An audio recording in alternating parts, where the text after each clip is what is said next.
Rose Realty, Inferno Performance, and All Terrain. We are getting ready to hopefully keep it on the terrain, on the asphalt. Looks like the 89 car Assay has elected the rear of the field. So Bob's going to move to the back. Lights are down on the Daytona Dodge American Auto pace car. And that means we are ready to go 8 laps. Everybody will make the main event. And the better you finish, the better you might start in the feature. Here they come. Green flag is out. The Monterey's thunder down the main straightaway.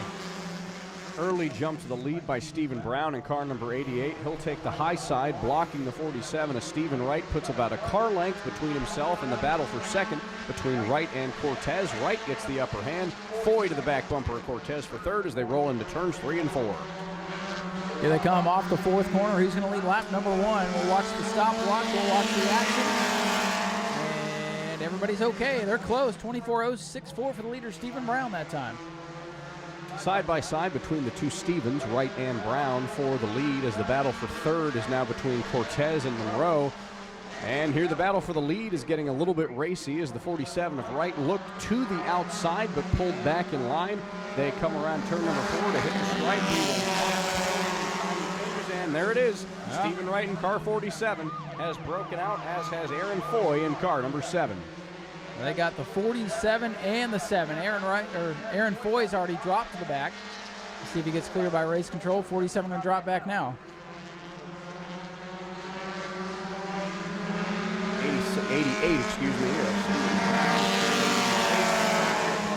Everybody's good that time by, but Aaron Foy has now taken the high line. He will make the pass on Brown, and just like that, after breaking out, Foy is back to the lead in car number 7. Aaron Foy, your leader, broke out, dropped to the back, got cleared.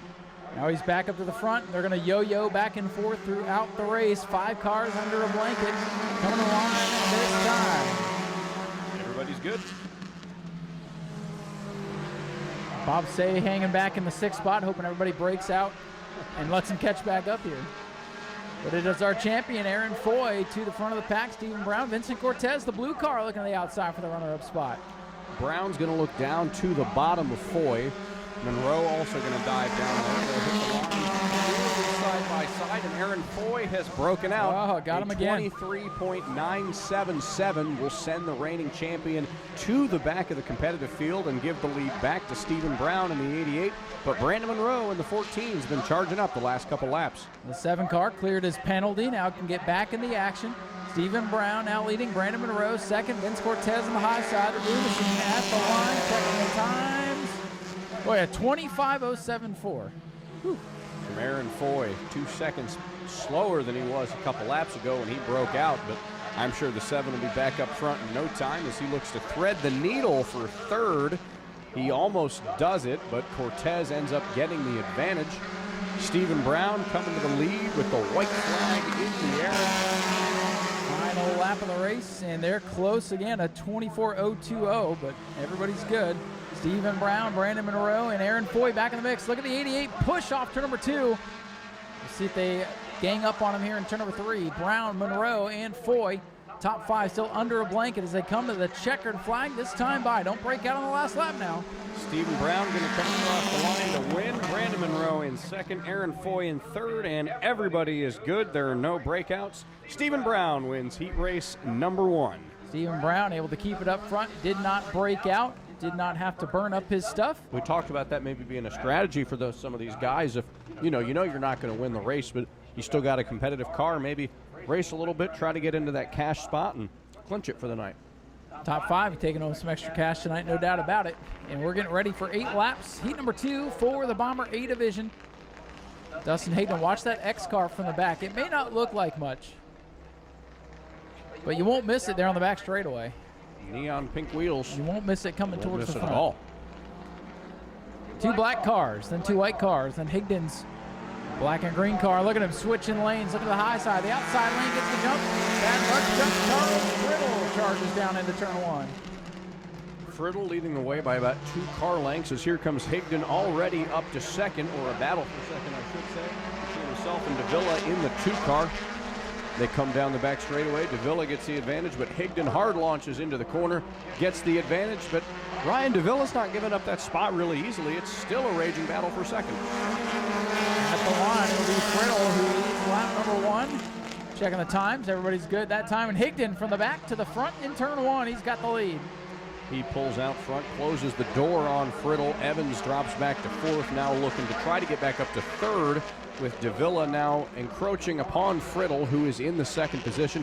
He takes the high side coming out of turn number 4. Friddle closes the door. Everybody's good. So far, so good for all the competitors. Good battle up front. I think Davila is going to be in the mix here tonight, car number 2. He had a hard crash a couple of weeks ago. He's been trying to get this car back together, and for now looking pretty stout. He might be a wild card player as Dustin Higdon leads Charles Friddle right now off turn number 4. Coming down to the line, a complete lap number 3. Checking the times, they are picking up the pace, but Dustin Higdon still leads and everybody's good. 24-2 that time for Higdon. No breakouts for any of the drivers in this heat race at all, Ryan. Not even the guys in the back who can go over that 24-second rule. They've still been holding steady at about 24.5. So we will see if the field remains consistent for this one as they come across. Dustin Higdon getting a little bit closer, running a 24.204.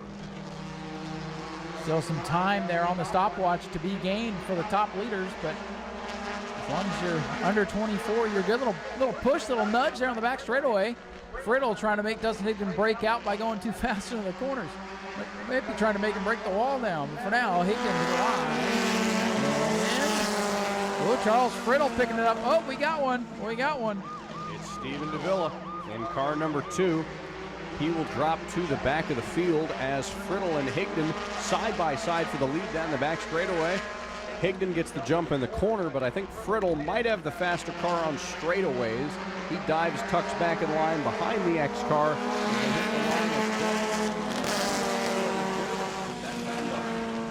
Car number 2 has cleared his penalty. He's back in the mix. Higdon's off the pace. Dustin Higdon off the pace in the X machine with 2 to go. Tough break for the X, one of the fastest cars in the field. He's not broken out, but he's broken down. Falling back is the X car. That leaves Charles Friddle alone. Kind of check out and relax. No, he's got 1 lap, I should say, as they just took the white flag ahead of everybody else, and Sparks from the back of the Eddie Evans machine. And advantage the 56, Don Brayton. Back and forth, don't have to worry about the breakout as everybody woes it up. He's going to draw a bead on the rest of the field. And here comes your leader and soon-to-be winner, as long as it doesn't break out. Bad luck, Chuck. Charles Friddle. It's good luck, Chuck, tonight. Friddle wins it. Stephen Davila in the 2nd spot. Eddie Evans very 3rd. Close for Davila there on that last lap at 24.04. Very close, but it's okay. He'll keep that 2nd spot. Don Brayton 4th. And Dustin Higdon going to round out the field. So hopefully whatever ailed that car in the final 2 laps will get rectified for the main event.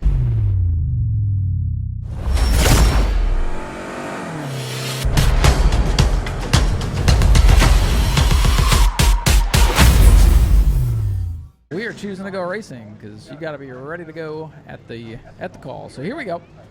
Chuck Rush and Dustin Higdon, 2 very good veteran drivers on the front row, looking to get minimum points here in race number 1.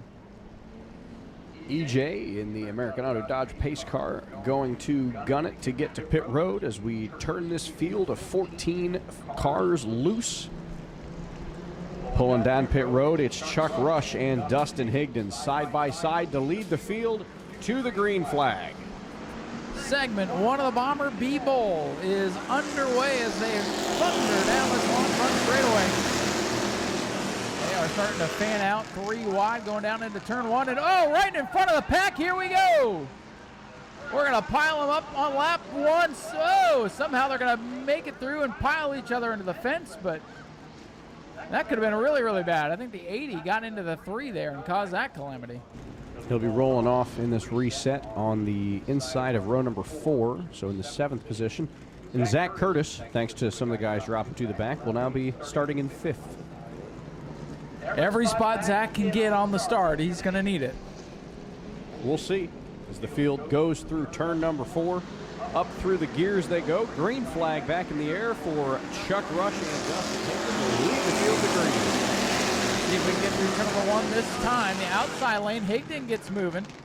Chuck Rush kind of parking up the bottom lane, and they scramble, starting to get 3 wide as Curtis looks for a hole around the Dalton Gale 28 car going backwards on the outside. And now they swallow up the Kenny Roth number 80 car. Here comes Tony Bromley to the inside for 4th.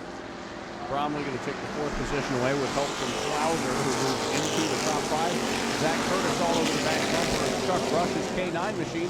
He looks to the outside to take 2nd away. He's got it through turns 1 and 2. Zach Curtis up to 2nd. Now Bromley challenging Rush for the 3rd position, and he's going to make the overtake on the outside with Klauser behind him. Remember, 15 laps here in segment number 1, so this is not a heat race. These drivers have some time to make their way up through the field and make something happen here. Curtis trying to close in on Dustin Higdon. With that 15, one of these 63s, as Curtis dirt tracks it into turn number 1. Look at the 89, William Hyndman starting to move towards the front now, and that big old thing. Hyndman takes the 5th position away from the K9 of Chuck Rush, as the whole field sort of bunching up in between turns 3 and 4. Curtis looks to the bottom of Higdon. He wants the lead. Higdon, as they roll down the front straightaway, that wasn't Zach even Curtis to the front. That wasn't even a battle. Zach just went up there and took it. Now Higdon's starting to fade the 15 car, dropping back as the other 63. Klauser gets in the mix. Bromley takes the 2nd position away. Curtis back in the lead, and Dustin Higdon now getting passed by Rich Klauser for the 3rd position. So Higdon continuing to free fall through this field. Lindsey hanging loose in turn number 4. He sideways saves it out of the corner. Good save there by the 04 car driven by Lindsey Samuel. An update thanks to no, we had it right. I was looking at the wrong thing. Never mind. Zachary Curtis away with the lead in the 63. I was looking at the lap times there, and I thought we had the 63s backwards. We do not. Zach Curtis leads. Tony Bromley and Rich Klauser are top 3. Higdon and Hyndman. Boy, this looks like a bomber throwback race right now. Rich Klauser currently by 1/10 of a second is the fastest car on the field. Of course, that is the car that Zach Curtis won his track championship in. So very, very fast car as Tony Bromley in between the 263s. He's holding down the fort in 2nd, but Rich Klauser is getting closer and closer with every lap that ticks by. They'll click away in a hurry. Field right now pretty well strung out around the speedway. It's like a nice little conga line of Bomber Bs. Battle for 2nd, heating up Tony Bromley in the 6th, trying to hold off the 63 of Rich Klauser as Zach Curtis continues to scoot away. Here we go for 2nd in turn 4. Klauser going to look to the bottom. He takes the 2nd position away as they hit the start-finish line. That is the halfway point in the race. Zach Curtis still checked out in the front of the field. Bromley finally pulls in behind. Klauser has taken 2nd. A pair of 63s showing away. Zach Curtis continues to dirt track that white machine off the corners. White 63, Zach Curtis, black 63, Rich Klauser. He gave up the seat in the super stock as they will go to war later on in the war on 44. 2/10 faster than Curtis that last time by, and Ryan, they're starting to close in on that first group of slow cars as Spencer Dean slowly filling up the front windshield of Zach Curtis. I imagine they'll catch him by the end of it, and he could maybe use that car as a pick, and Rich Klauser might get the win. We'll see if that comes to fruition or not. For now, the field's playing pretty nicely. It's like they understand they got to make it through 2 segments of this thing, especially after that first lap incident. It's could have wiped out half the field. Very, very lucky that did not happen, especially with how racy this one's been so far. Very, very competitive race for the Bomber Beats. You know, we used to see Zach Curtis take a lead early and hold on to it, but Rich Klauser less than 2 car lengths away from Curtis as they come up on the first slow car. That's Spencer Dean in the 3. It'll be 5 laps to go. Zach Curtis did say he was struggling with his car in practice, and here's Rich Klauser, tried and true in the black 63. Zach Curtis letting the back end hang out. Spencer Dean set to go a lap down. They're going to get around the Spencer Dean number 3 machine in turn number 1. Klauser's going to have to go back on the attack. I think that hurt Rich Klauser's lap that time. Klauser less than a car length away from Curtis. He dives to the bottom, shooting down to the inside of turn number 3.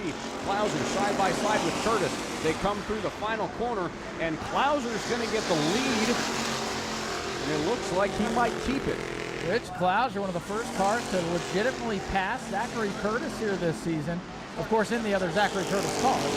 They are now side by side, a pair of 63s. Black on the inside, one on the outside. Curtis right on the high side, loose in that machine. Rich Clouser smooth on the bottom of the racetrack. He's going to come off the fourth corner. Into the line with 2 to go. They are dead even that time. It is still Rich Clouser looking to hold off Zach Curtis, do something that not a lot of guys have done, and that's outrace Zach Curtis in one of his own cars. Curtis is about a nose, now half a door length ahead of the other 63. With the white and black 63s roll into turn number 2 and 3. 2 laps to go as they hit the stripe. White flag this time. White flag. Tyler was tricking you there. Now a pit going into turn 1. Clouser on the bottom of the racetrack has traffic with the X Machina Dean. Look at this, 3 wide on the back straightaway through traffic. Who's going to win segment 1 of the Bomber B-Bowl? It's going to come down to who doesn't have a lap car holding them up. Curtis up high. He's blocked by the 93. Rich Clouser has the advantage, and he gets the win in stage 1 of the Bomber Bowl. Zach Curtis comes home in 2nd. Tony Bromley into 6th. Going to make it out 3rd. Dustin Hickman in 4th. William Heinman in the 89 car will round out the top 5. Well, how about that? Somebody shows up and takes Zach Curtis's lunch money in segment number 1 in his own car. So insult to injury there for Zachary Curtis. He's going to burn it down for you. He don't care it's segment 1. He's going to burn it down for you. Hey, guys, no victory lane. That's segment 1. They obviously did not read the format. Doesn't look like they He don't did. care, I don't think. As everybody gathering on the front straightaway to do podium interviews that we're not going to end up doing because we're not going to talk to these guys till the end of segment 2. But hey, we can give him a nice round of applause. Let's hear it for 3rd place, Tony Bromley in the 6th. 2nd place, Zach Curtis. Remember, this is segment 1, boys. We're not doing victory lane until the end of segment 2. Rich Clouser don't care. He's coming out anyway. We got more heat races to come.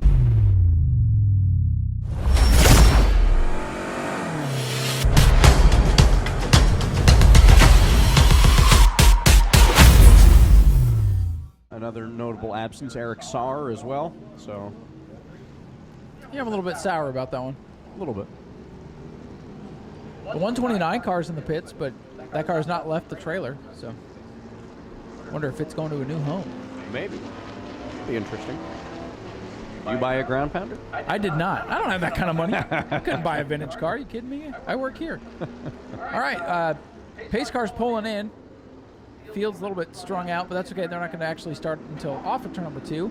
And if it looks a little weird, so be it. It's going to look real weird down the back straightaway when they don't hit the gas. 8 laps here for the ground pounders. We have Mod Mini heat race coming up after that. The field rolling through turn number 2. Just as they hit that Sunoco sign, they will hit the gas. Lori Bonaparte in the 1111 passes the 111 of Colin Smith. She jumps out to the lead early. Art Koonsman moves up to 3rd, and here comes Toby Smith, has taken 4th away. You know, Zach, that was a great looking start. Way to the lead. Lori Bonaparte looking good up in the front of the field. Multi-class racing, but with the smaller field tonight, we're just going to call it as one big old race. And oh, Bonaparte, a little bit of a hiccup there off turn number 2. And here comes Colin Smith, the silver car on the outside. Top 4 cars under a blanket as Lori Bonaparte continues to show the way. Bonaparte is somebody who we've seen here almost each and every week, but she hasn't sort of had the time up front and the clean air that we're seeing her have right now as she holds her own in front of the 111 of Colin Smith and the 9 of Art Koonsman. Lori Bonaparte alone in 1st place, but here comes both of those drivers now challenging her for the lead. Look at the run for Smith on the high side, the silver car. Look at the lead here. It's the 111 car ahead of the 1111 as Scott Cutter brings the 0 pit side. Lori Bonaparte locked the brakes up there a little bit at the entrance of turn number 1. She's getting her speed back. Passed by Toby Smith, who now takes the lead away from Colin Smith and Art Koonsman in the 9 car, who he's had the villain the last couple of weeks, the black stock car. So. Oh, trouble. Around goes the 1111 Lori Bonaparte. And that'll bring out the caution as what looked like it was going to be a very dominant day from the driver of the 1111 leads to, it looks like a blown tire there for Lori Bonaparte. And that is the reason for the lazy spin over there, as Laura is trying to get that car to the pits. Let's do it. A couple laps to go. 4 complete according to the scoreboard, so 4 to go. Mod minis to follow. EJ is going to pull the pace car down into pit road. No lazy green flag this time. Yeah, they'll go through the gears immediately. Toby Smith up to the front, and here comes Art Koosman, car number 9. The Possum chasing him in second, and Colin Smith going to keep third. Toby and Art really going to go at it here.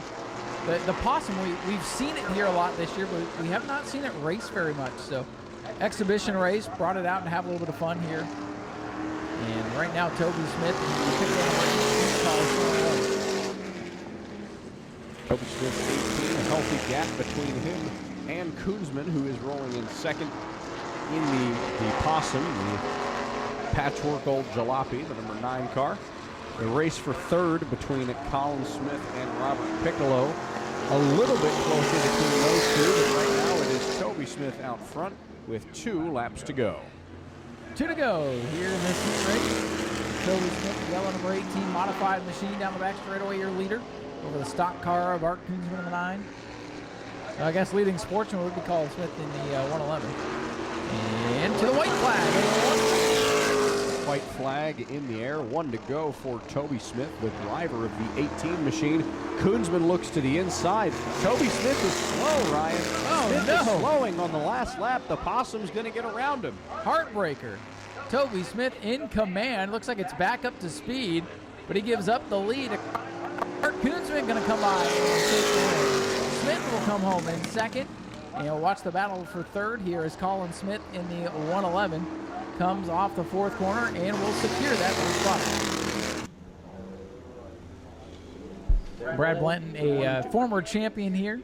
Ernie Winton's had some good runs in the past. And Mark Brote, man, I'll tell you, he never does not have a smile on his face. He is one of the more joyful people around this place. Been saying it for years. I'd love to see Mark in one of those Crown Vics, man. I think he would have a blast if he wants to keep racing out here. He would fit right in with those Bomber B guys. Here we go, Brad Blanton. Ernie Winton, bring us to the green flag, and they're racing. Winton and Brote will make it down the front straightaway into turn number 1. It is Blanton in the 17, gets the advantage. The 95 considerably off the pace. Here comes Mark Brote coming around to take the second position away from Ernie Winton. Blanton with a nice lead. The 95 struggling a little bit. And that maiden voyage for him.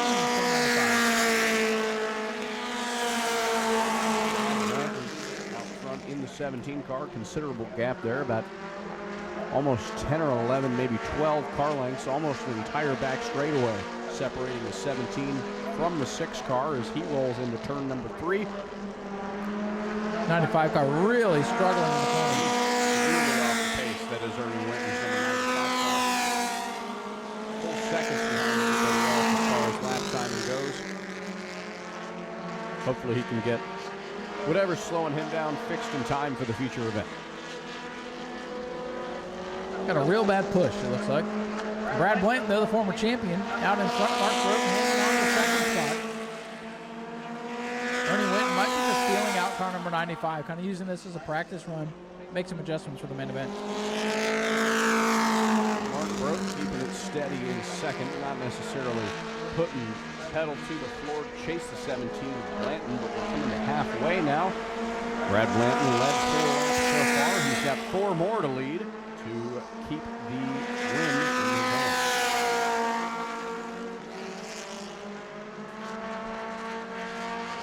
Brad Blanton in control of this one, hoping the car will stay together.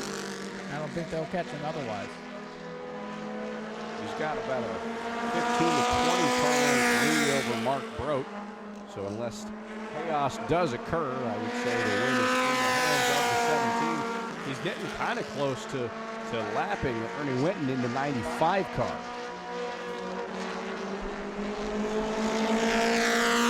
Let's see if they catch him, but it's only going to be 2 to go this time.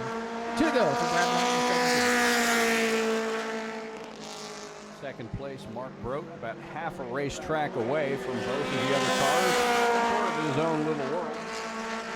Running in second at the moment. And the 95 pulls down low. No, he might get him, Zach. I think he will. Yeah, he's going to get him. White flag is out. Brad Wayne winning a lap down here. Tough break for him. One more time around for the former champion, car number 17. He makes it down the back straightaway for one final time through turns number 3 and 4, and he is going to take the checkered flag in heat race number 1. Brad Bland off the 4th corner. He'll see the checkers this time. He will win our final heat race today. Arnie Whitten will bring the 95 car home in 3rd. And 2nd will go to car 6 for Mark Rote. And that is all she wrote.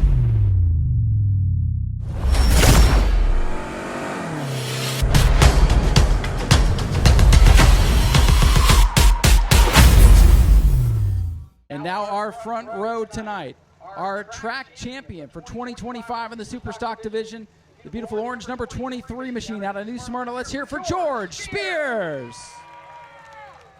And with that 3-row, 6-car invert inheriting the pole tonight, our rookie of the year in the Superstock division for 2025. Let's hear it for the mallet, Chase Simons. And folks, if you will, big round of applause for our War on 44 field. Come on, you guys can do better than that. Let's hear it for the War on 44 drivers. This is my buddy Chase. He just turned 7. 6'7".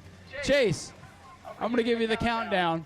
When I get to 1, you're going to say, drivers, start your engines. Are you ready?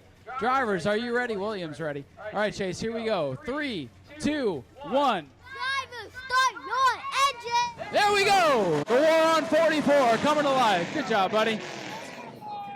Rookie of the year and the series champion starting side by side to begin it all, with one of the fastest drivers in the state behind them and a former track champion. The Bomber beat. This is just packed full of stars, Ryan.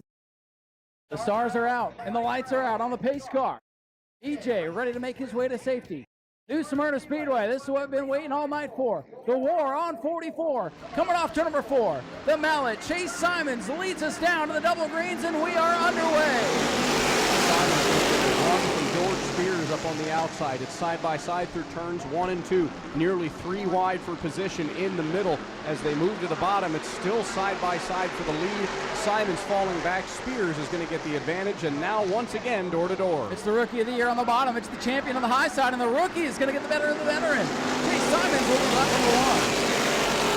Smith up to second, makes it around George Spears. Zach Curtis in the 5 car up to third. Oh, trouble for Spears. Look at this. George Spears, your track champion. Unbelievable. Slow, very, very early on. George Spears from the front row to the back of the pack. Has he got a tire down? What's up with the 23? Here comes Richard Smith on the red 42. Spears back under power. We'll watch the Monte Carlo here, number 23. George Spears having a problem early in the War on 44. Tyler Perneski doing battle with Zach Curtis right now for the 4th position, looking on the bottom, trying to get his Camaro around Curtis's Monte Carlo at the exit of turn number 4. They're still door to door. They make contact on the turn.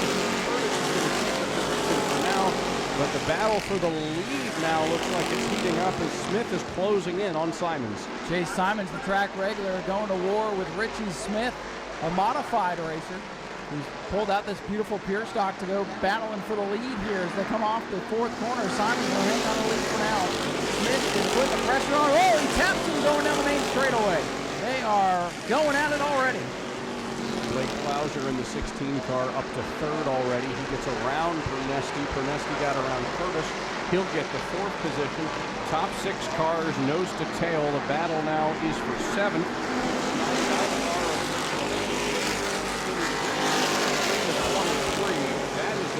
And the lead battle once again heating up as Smith took a dive to the inside. How about Tyler Prunesti? Started back on the inside of row number 4. He's up to position number 4.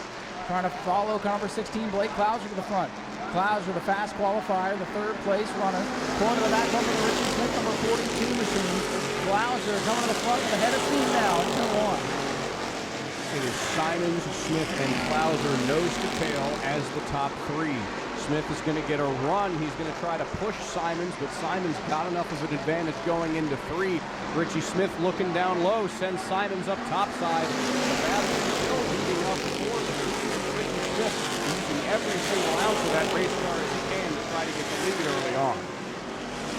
Right now, Chase Simon's really just trying to hang on to the race lead. He's pushing that car with everything he's got. The mallet is definitely on the hammer right now as he comes off turn number 4. Chase Simon still showing the way. 3 cars trying to break away from Tyler Presby. Back in the 5th spot, it's car number 5 for the Bomber V champion, Zachary Curtis. Blake Klauser will slow on Smith, take the 2nd position away, but Smith puts the bumper to the back of the 66 as they move in through 3 and 4. Here comes Richie Smith on the bottom. He got his nose under Simon that time by Richie Smith with almost 500 to the second faster. He makes contact. Smith pulled out a line here on the main straightaway at a head of steam. Drifts up in the center of the corner and door slams the side of the 66. Simons for now will hang on to the lead. Smith back to 2nd, and Klauser waiting in the wings. I think Klauser's got the best car right now, but he is just waiting, ready to attack. Trying to see what this lead duo is going to do. Here's Klauser the run off turn 2. Klauser moving under Richie Smith, trying to take the runner-up spot away, but Smith still wants the lead away from Chase Simons. Here comes Klauser looking to the bottom of Smith, takes it door to door down the front straightaway. And it looks like Smith is going to keep the spot for now, but Klauser is not giving up an inch. He's going to push Smith to the high side. The battle wages on for the 2nd position as we are a quarter of the way through this war on 44. Klauser in the 16 working the bottom of the racetrack. He's going to take that 2nd spot now. Klauser in the 16 gets the 2nd position away.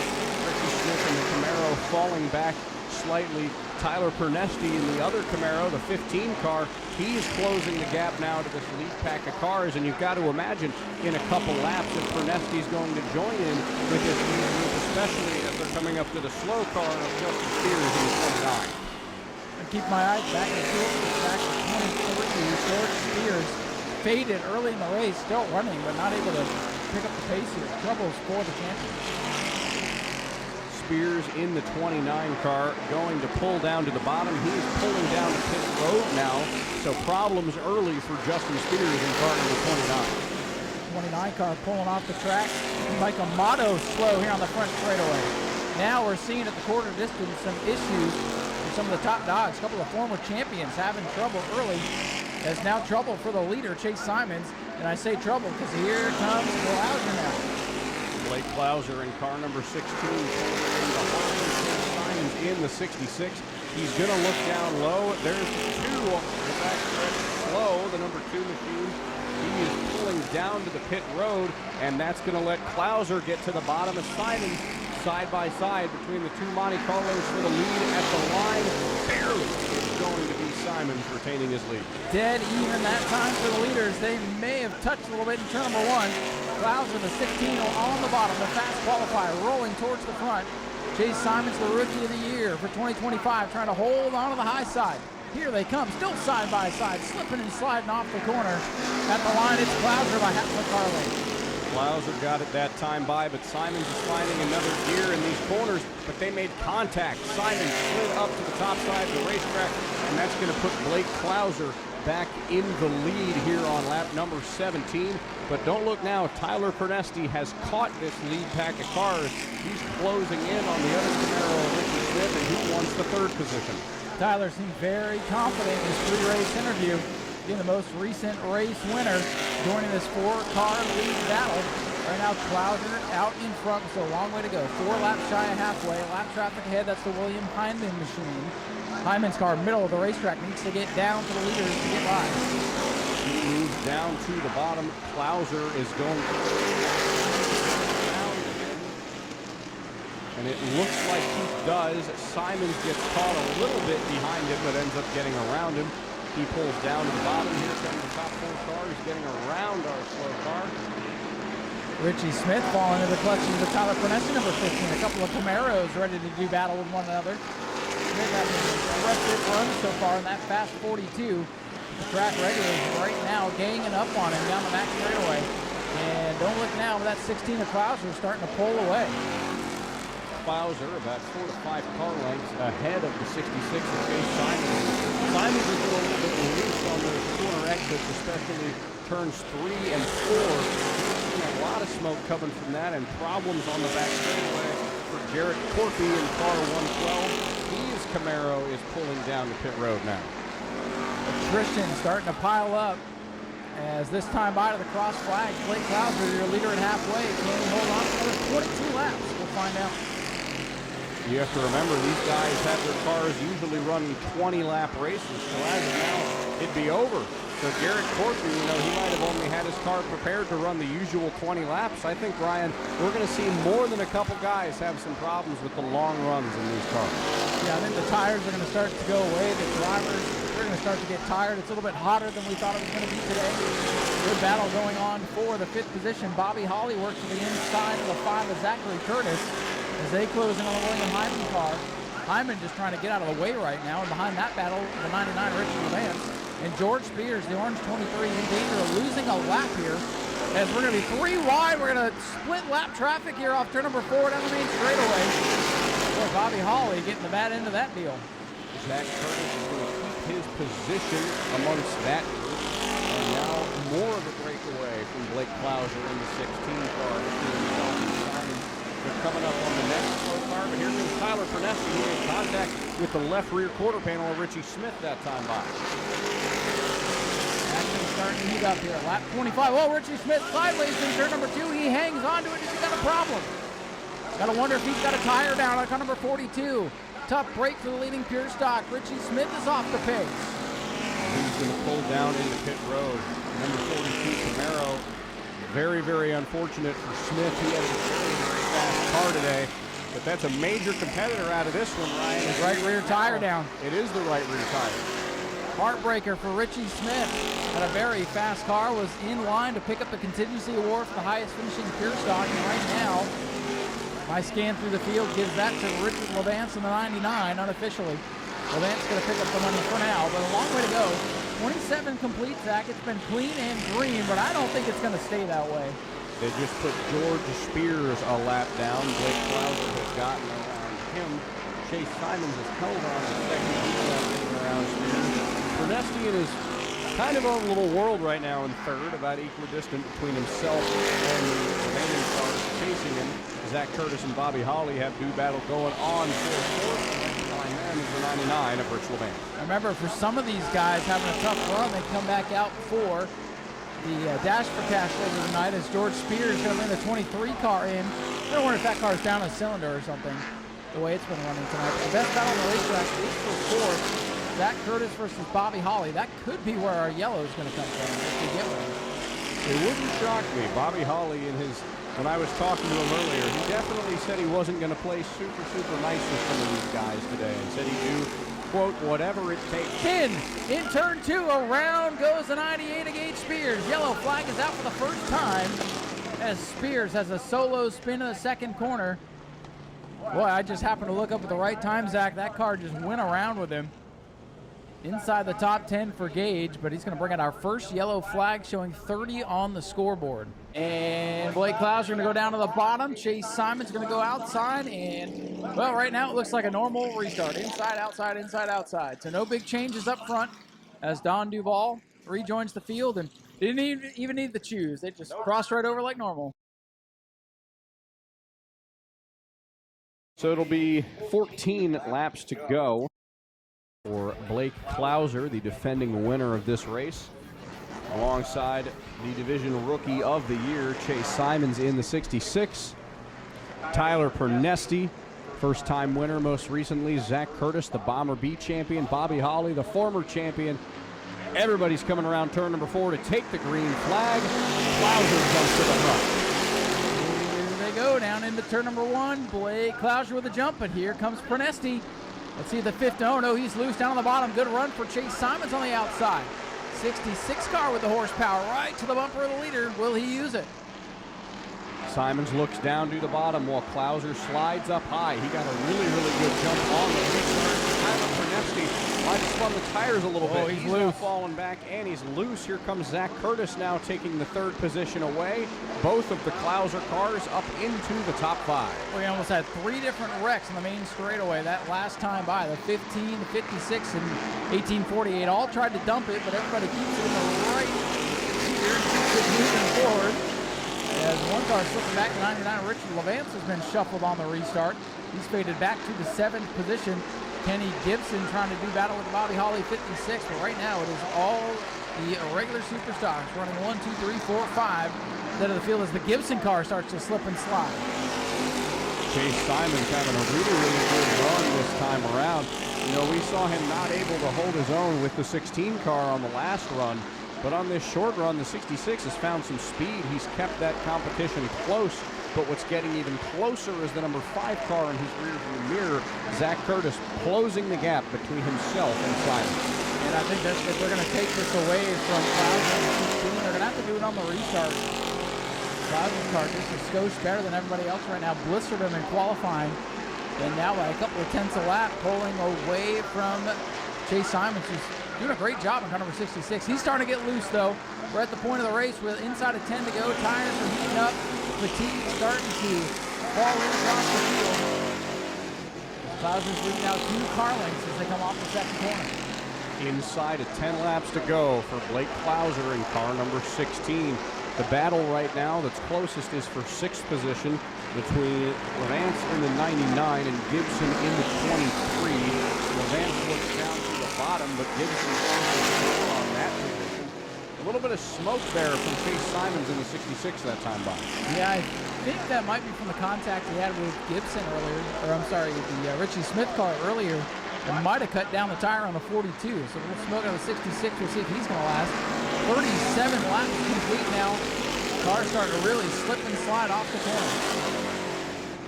All Blake Clouser needs to do is keep it consistent and keep it steady. The 16 car told me when we were standing down there that that thing drives like a Cadillac. Very, very smooth. So we'll see if he can hold it on for a handful more laps, and we can see Blake Clouser defend his War on 44 title.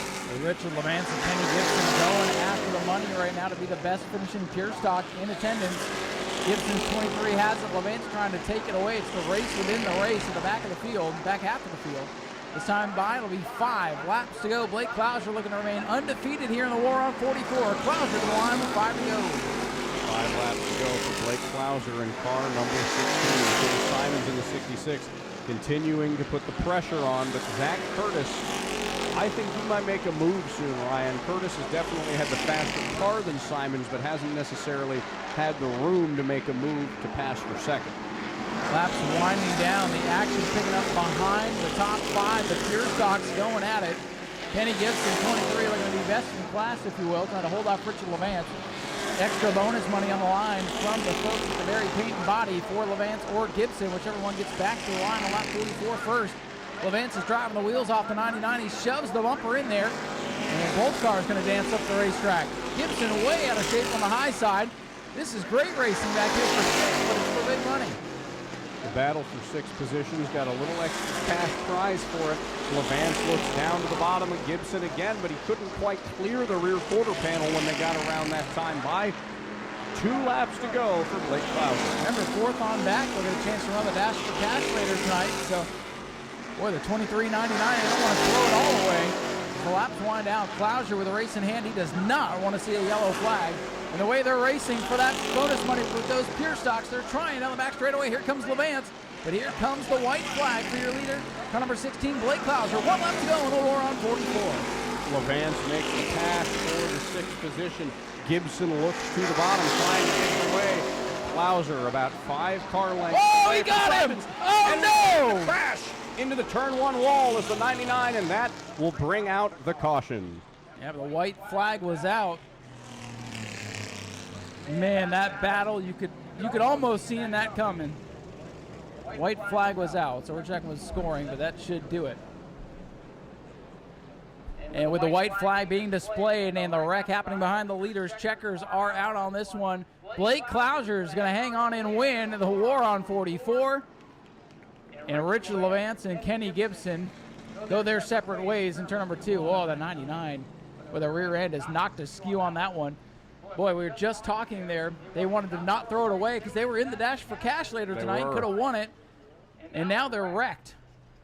And we'll see who's going to get the money because I don't even know at this point.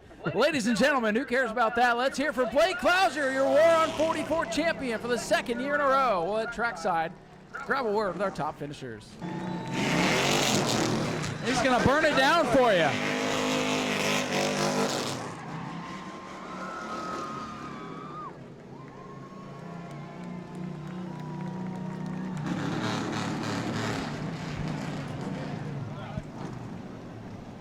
Ladies and gentlemen, your War on 44 champion for the second year in a row, it's Blake Couture.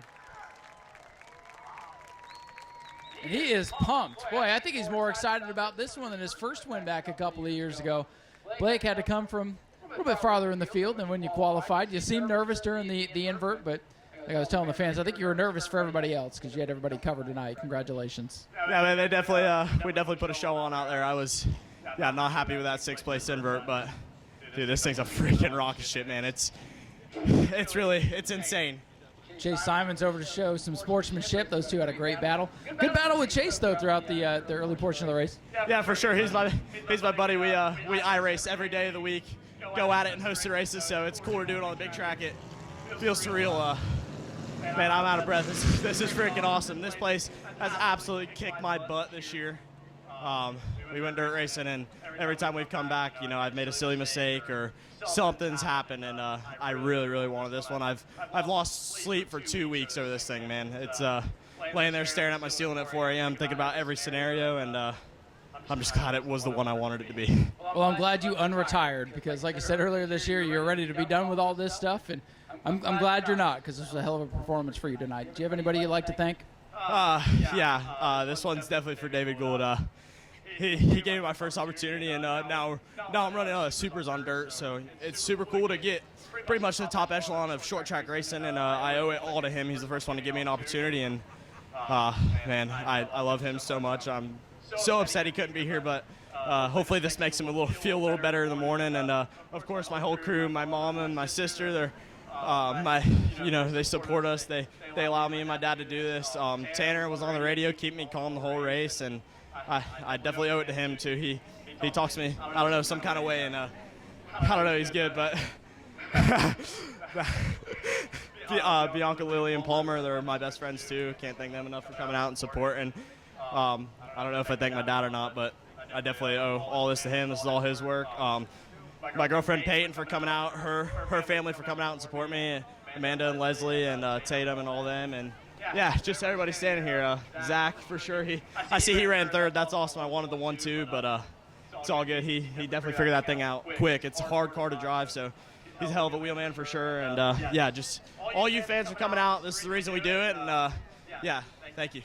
Blake, congratulations again. Do me a favor, reach in and grab our winning 50-50 raffle ticket, if you will. And now you have to come back next year for the three-peat. Yeah, for sure. We're definitely going to be here for 3 in a row, no doubt. Ladies and gentlemen, give it up for Blake Couture, your race winner. Let him get some pictures with Jim Jones. The winning 50-50 ticket, then I'll pass it over to Zach to do second place here. 038731 on the 57 on the 50-50. 038731. What's up, Blake? I definitely missed one. EJ with American Auto for everything he does for this place, and he helped us out with tires this week, so can't thank him enough, and he's the reason we're here. So thank you, EJ. Now go celebrate, young man. Blake Couture, your winner. We're looking for a 50-50 winner. 038731. Zach, go get second place. We will head on down a little bit further down the front straightaway to talk to our runner-up finisher, the Mallet driver of car number 66. That is Mr. Chase Simons. Rookie of the Year in Super Stocks for the year, and Chase finished out with a second-place finish here on the on 44. Chase, you did battle there with Richie Smith for a little bit. You ended up coming on top in second, holding off Zach Curtis. How was the run for you with the 42 car? Because that seemed like a very, very intense battle. Yeah, it was intense. I was going down straightaway, and I felt a huge bump. I'm like, it was crazy the amount of speed he got down there, but it was a good battle. I had fun racing everybody, fun racing Blake. It was a good battle, and I just like to thank all my sponsors, Ace Enterprises especially for hooking me up with tires this weekend. The Barry Payne Body letting me drive their car all season.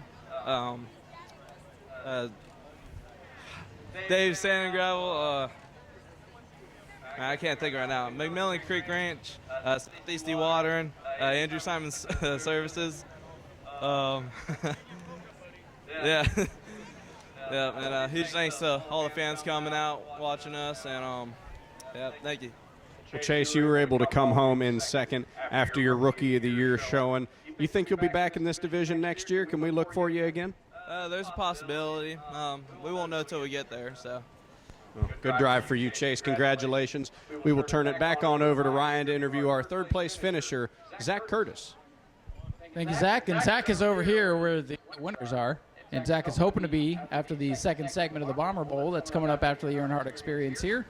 Getting some photos with Jim Jones, our track photographer. Check him out at jimjonesphoto.com or on Facebook. Get all the pictures. Zach, we're going to steal you real quick. Yeah, get your last picture. Soak it all in. Might be the only one it gets tonight if Rich Clouser drives as good as he did like in the first segment. Well, Zach, good run for you in third place here in the War on 44. And you let Rich beat you there in segment 1 of the Bomber Bowl, but you got a whole second segment to come. It's been a good night already for you. Yeah, it was.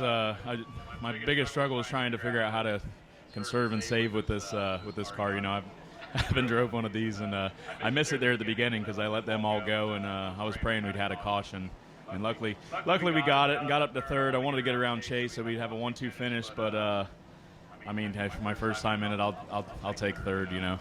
Fun being back behind the wheel of a super stock.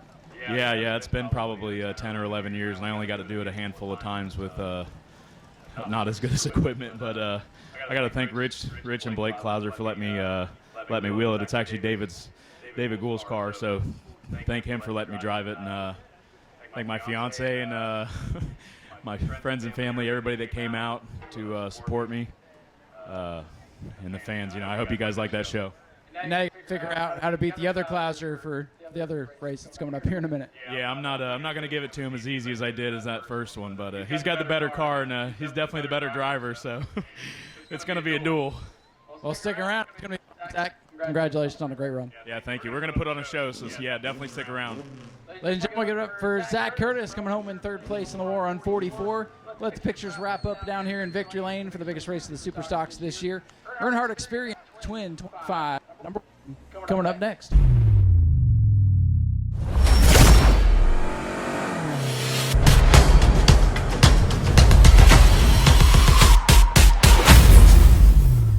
It'll be single file starts and restarts for this division.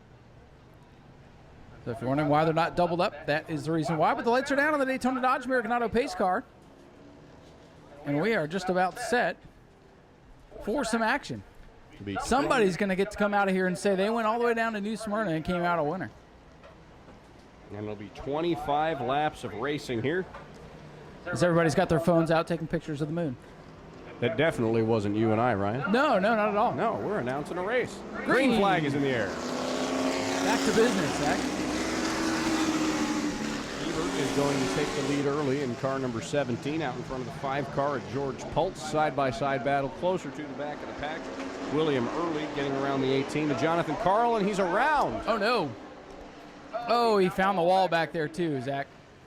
Oh, boy, that's what I was afraid of. I was just going to say butterflies are sky high right now because these guys do not want to damage these vehicles. And hopefully it's not too bad back there. Hard to tell as they disappeared behind the RV and the tow truck. He's rolling. It's rolling, though.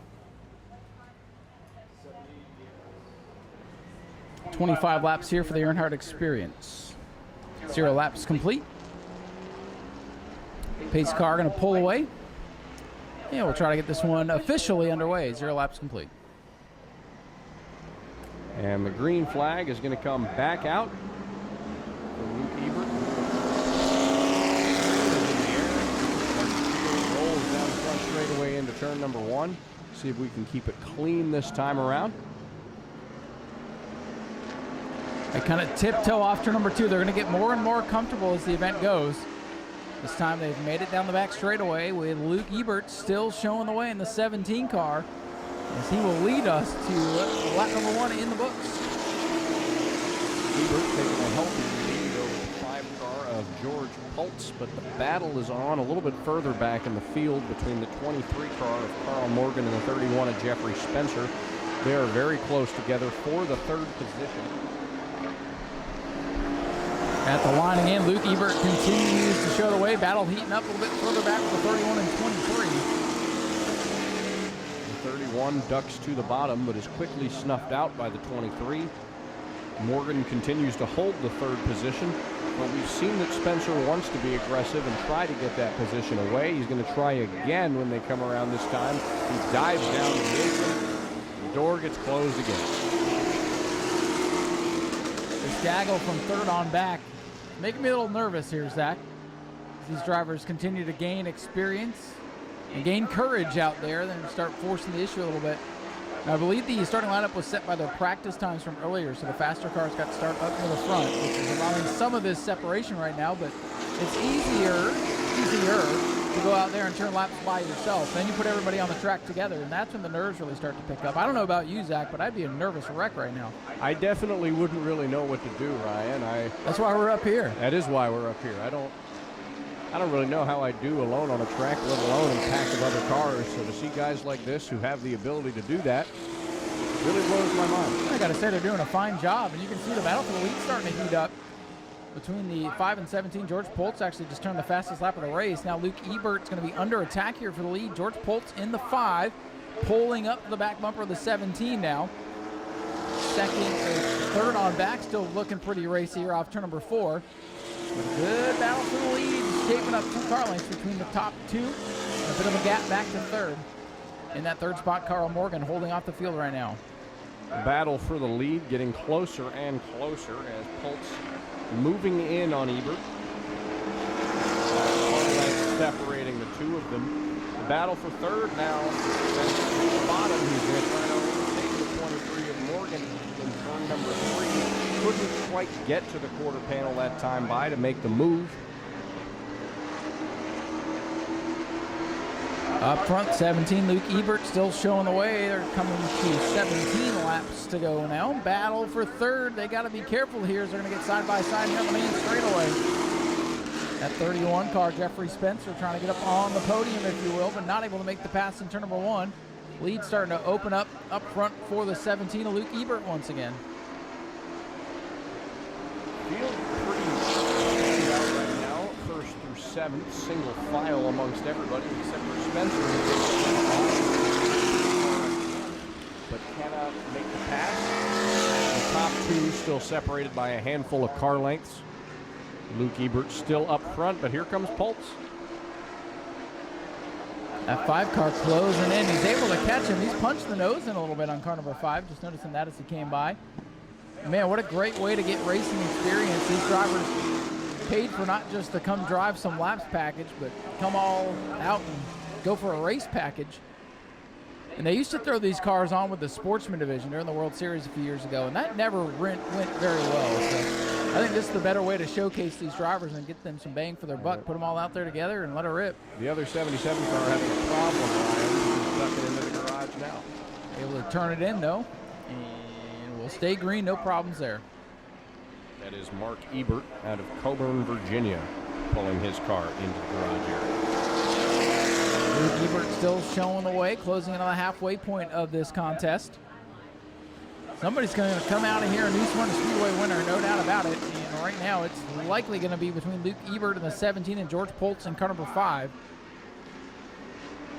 I think the 5 car's got a little bit better car right now, Zach. He's just not able to really find a way through. I feel the same. I think he definitely has the faster car. He's very clearly closing in on the 17. He might just be waiting for the right time to make a move. Again, these are guys with, don't really have experience with how to pass on a racetrack like this or make moves on a racetrack like this, and they especially don't want to damage these cars. Yeah, I'm pretty sure there's a clause in there somewhere where it'll get real expensive if they do. Hey, if this looks like fun to you, check out the Earnhardt Racing Experience on the web or on their Facebook page. Find out how you can be part of the next one of these. First time we've seen them in race conditions like this, so pretty fun little bonus for these drivers tonight, being part of the show and getting to be on Speedway Video. They will be able to view this experience on YouTube, courtesy of Tom at Speedway Video, high atop the tower. Here is the 5 car, George Poltz, continuing to try to make moves on the bottom against the 17 of Luke.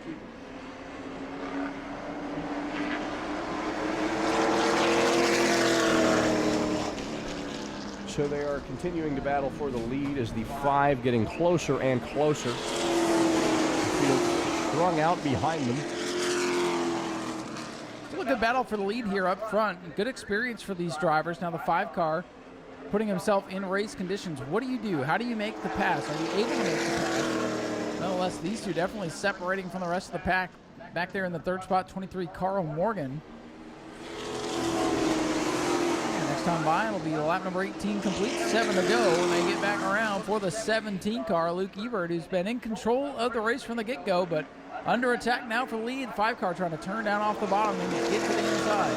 Pulse was almost at the rear quarter panel when they went into turn number 3, but he couldn't quite get his nose down in there to complete the pass. We'll see if he can this time around as they come off the back straightaway. We'll see if he can make the run. He's going to go topside this time. Look at this. He's actually going to get a run. He moves up top. George Pulse side by side with Luke Ebert. And Ebert going to keep the lead for now. Oh, he almost run out of racetrack there. They're getting racy now with 6 laps to go. 5 car going to go to the bottom of the racetrack. Well, he thought he had it there for a minute. Move. We'll see if the 5 car can make it with 5 laps to go. The Bomber A's coming out next. Their 20 lapper is up next, and then it'll be the conclusion of the Bomber V Bowl. Originally, I put a race in between the Superstocks and the Bomber B's because we had some double duty guys there, but then the Earnhardt experience got added to the show.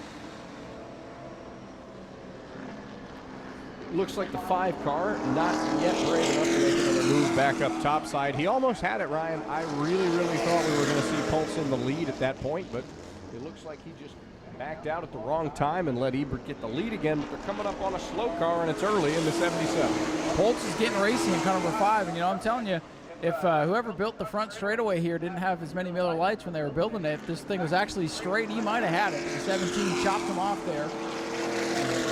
3 laps remaining. It's still Luke Ebert in control of this one. We'll see if Pulse can use the 77 of early as a pick to get around the 17 of Ebert, but it'll be 2 laps to go when they hit the stripe, and I think that's exactly what he's doing, Ryan. He forces him high. He's going to duck down low. And he's going to get some separation. Not quite the horsepower in these things as you would think. And that little bobble there might be all she wrote. I was watching this battle for 3rd. The 31 car is getting very racy. Jeffrey Spencer wants that 3rd spot away from Carl Morgan. Now the battle for the lead heating back up, and the laps winding down. We're going to see the white flag this time by 1 to go. Here comes Pulse. He moves down to the bottom, but he couldn't quite make the pass on Ebert that time around. We'll see if he can get it done on the backstretch. The battle is for the lead. It is Ebert in the 17. It is Pulse in the 5. Pulse moves down to the bottom. Half a lap to go. Luke Ebert in the 17's got company. Here comes Pulse to the outside. He's going to make a run for it. Final lap pass, perhaps. Coming to the checkers. And at the line, give it to the 17. Luke Ebert hangs on to win it. George Pulse is second. Oh, no, trouble. Look out. The 31 car with a big bobble. Spencer just barely hanging on as Carl Morgan will get 3rd. Spencer catching his breath in 4th. And Jonathan Carl rounding out the top 5. Ladies and gentlemen, put your hands together for Luke Ebert.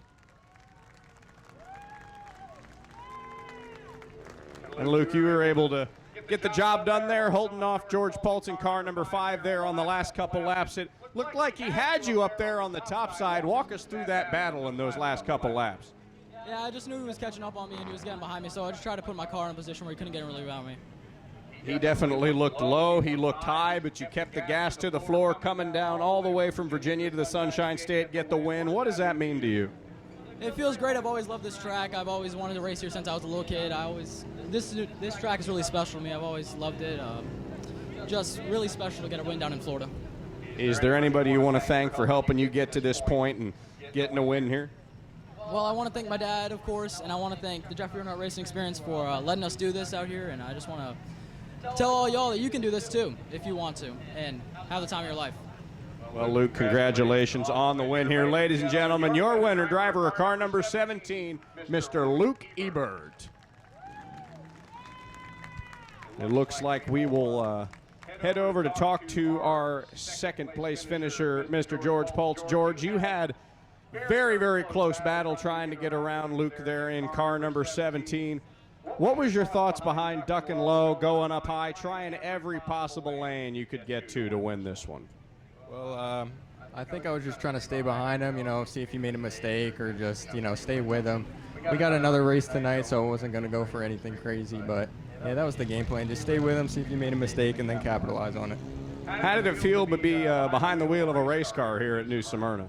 It felt good. I like this track's a great track. You know, I've done this experience before. It's a great time. You know, I love driving cars, and you know, there's nothing more to it, man. Well, a fantastic run for you. Is there anyone you want to thank for getting you out here tonight? I want to thank my parents for getting me out here. You know, they're come all the way down here from Wingate, Pennsylvania, so it's a long run. But I want to thank Mark, JD, Tad, all the guys at the Racing Experience for just, you know, putting on a show, getting these cars ready, and letting us have a good time.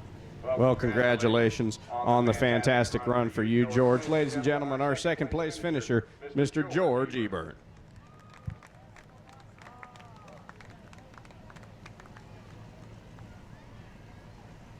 Home in, there we go, the mics work.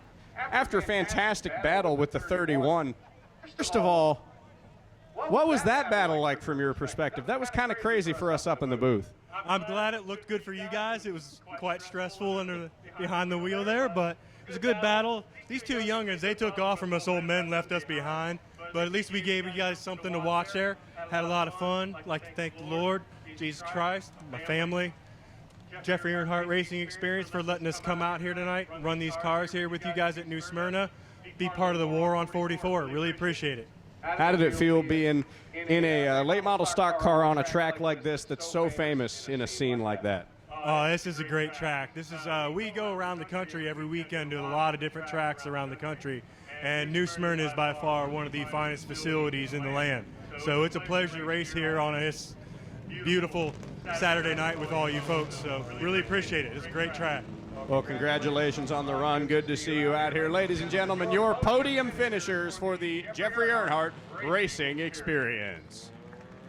We will throw it back on top side to Ryan up there as we begin to call the Bomber A feature event. That is what is up next for us, followed by the conclusion of the Bomber Bowl. And the rest of the festivities are coming up soon, folks. We still got a great night of racing ahead of us. 13 cars. We gained a car, Zach. We did, and I believe it's the 32 in the back. Yeah, James Erb is here. So we got Brandon Monroe, former track champion at car number 14, to lead us to the green with, oh, it was good luck Chuck earlier. Charles Friddle, one of the heat race winners. He'll start in the second spot. Rolling off third and fourth, we got a pair of Stevens. Stephen Brown in the 88 on the inside. Stephen DeVilla in the 2 on the outside.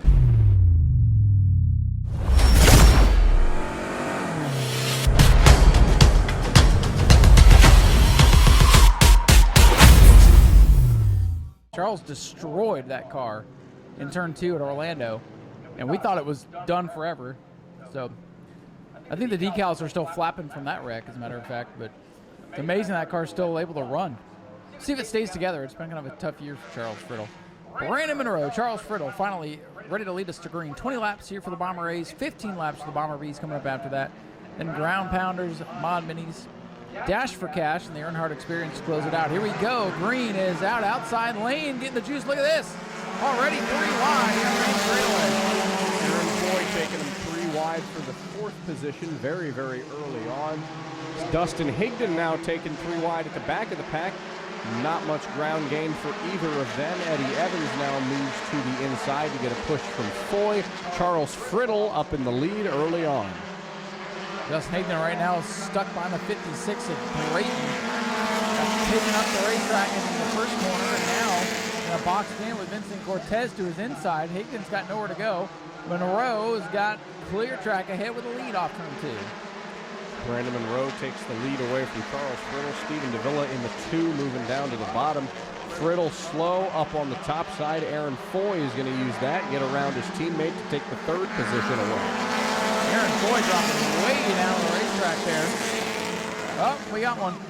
And it's the leader, Brandon Monroe. And he's going to have to go 14. all the way back.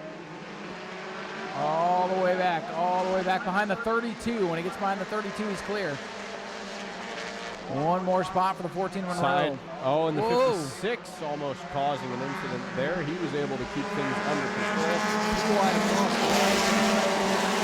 Everybody's good that time by. Look at him stack up in turn number 1. Look at that, almost 4 wide here as Eddie Evans gets around Dustin Higdon for the 3rd position. And I don't even know how Higdon's gotten back up through this pack as he bumps Eddie Evans. Cortez coming through in the blue car. Aaron Foy back up into second. Big lead now for Stephen Davila as they come to the line. Nobody breaking out that time. Everybody's good. Stephen Davila up at the front of the field. A healthy gap between himself and Aaron Foy. Dustin Higdon getting the push from Eddie Evans. He's going to hold down the third position. Whoa, trouble, Stephen Wright. It's Stephen Wright into the wall. That'll bring out the caution. He got turned around and bounced around, and it doesn't even look like there's a scratch on that thing. Not sure what happened there, Zach. He was kind of in my blind spot here up in the corner of the booth, but got hooked, it looks like, coming off the corner. He crashed. There's a, where I'm in the booth, yes. there's a metal pole right in front of me, and he was right behind that. He was crashing. We're both set up to be looking through things, as we call the races up here. Stephen Wright able to drive it back to the pits, and honestly, to get turned around on the back straightaway and into the outside wall here at New Smyrna. I think he's counting his lucky stars, but I think, yeah, the gas cap is open. Oh, no. What a horrible, horrible thing to have happen. The gas cap is open on the 47, and that's going to end his night. That is going to end his night. He's pulling up to his trailer right now. Unbelievable. All the gas came pouring out, and he can't go no more. Choose zone is open, so the Bomber A's are making their restart selections here. It's not really changing things too much tonight. Everybody's sort of sticking with their inside-outside formation that they have been. That'll leave Stephen Davila up at the front. Aaron Foy in second. Brandon Monroe has fallen all the way back to the 8th position. But that puts Dustin Higdon in row number 2, right behind Aaron Foy. And those two, they've only had a little history this year. Just a little. Not one of the best championship battles of the season or anything. Nothing like that at all. Well, the inside row is ready to go. Aaron Foy, the champion, is going to get help from Dustin Higdon here as they get back to green. They're 3 wide again. Stephen Brown made his target in the mix. The outside lane really had some momentum there, and they're going to lead the charge into turn number 1. Champion Aaron Foy out in front. Foy going to take the lead. Higdon in second, but now losing that position to Davila. Here comes Charles Friddle, giving a little bit of help to Dustin Higdon. 3 wide back there between the 14, the 88, and the 23, side by side. Oh, trouble from into the wall. Boy, they scattered coming to the line, and we're going to go yellow as Brandon Monroe is dead in the water in turn 1. Side slapper for the 14 of Monroe. Likely going to end his night, and that pretty pink and white car is damaged. And I think that might be it for him. He's got the window net down. Yeah, that was all a stack up with people trying not to break out and kind of everybody dodging out of line and running out of room. So that'll bring out the caution. 5 laps in. We got 1 green flag lap through all that. And Brandon is out of the car. At least the driver's okay. He's not happy. He's asking somebody what the heck they were doing. Oh, Higdon has stopped over there. Charles Friddle says, I want to know. Tell me. And that will leave the race. Sounds like my kid every time something happens. What happened? And that'll leave the race for the lead between the 7, the 2, the X, the 3, and the 72. So very, very competitive field for this one. Of course, Stephen Brown in the 88 won the first of our 2 heat races, so look for him as well. I'm glad you can remember that far back. It was only a couple hours ago. Only.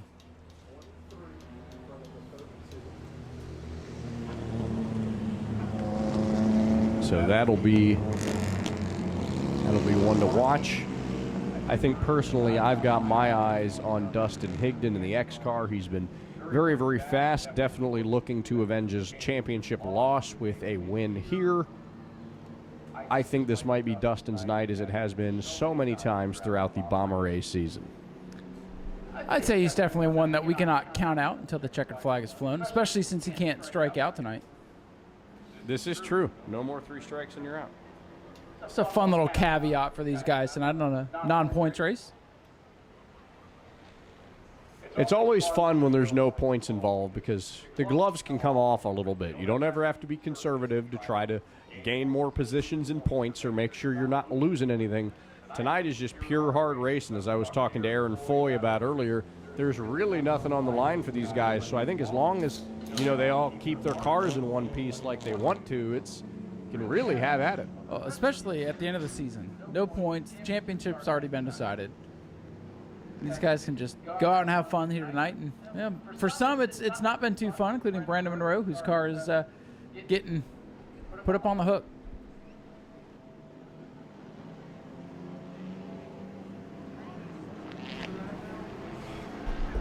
So working to get the Brandon Monroe machine up on the hook. That'll give us a few minutes here of down. Remind you to check the flag. It'll be another 15, 20 minutes or so. And the last lap saloon will be open for the rest of the evening and even into the night. So if you feel like hanging out tonight, you can always pop on in there, have a good time. The drivers will come in there for payouts, so you can meet some of them and congratulate them on their good night. If you'd like to hang around after the races, we don't ever force you out of here until you want to go home. Well, I'm going to apologize to the parents and everybody else in attendance in advance, but this one's for the kids. Have fun. 6-7.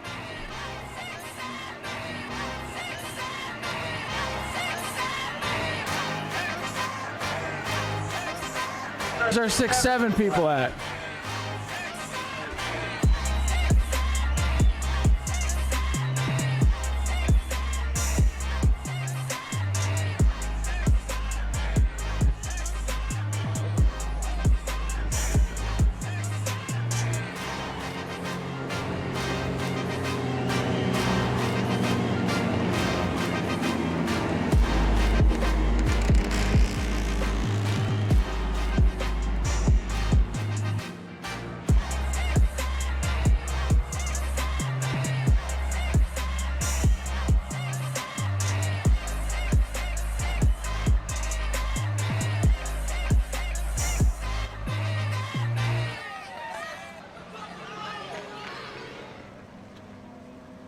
Choose zone is open. Oh, that just became my new favorite song, Jack.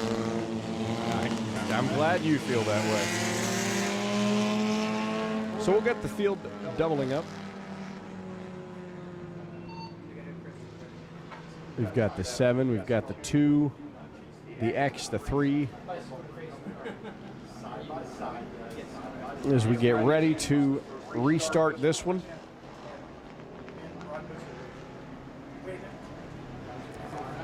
Aaron Foy up at the front of this one. Behind him is Dustin Higdon in the number X car. As the pace car ducks down to pit road, and Ryan, we get ready to go back green.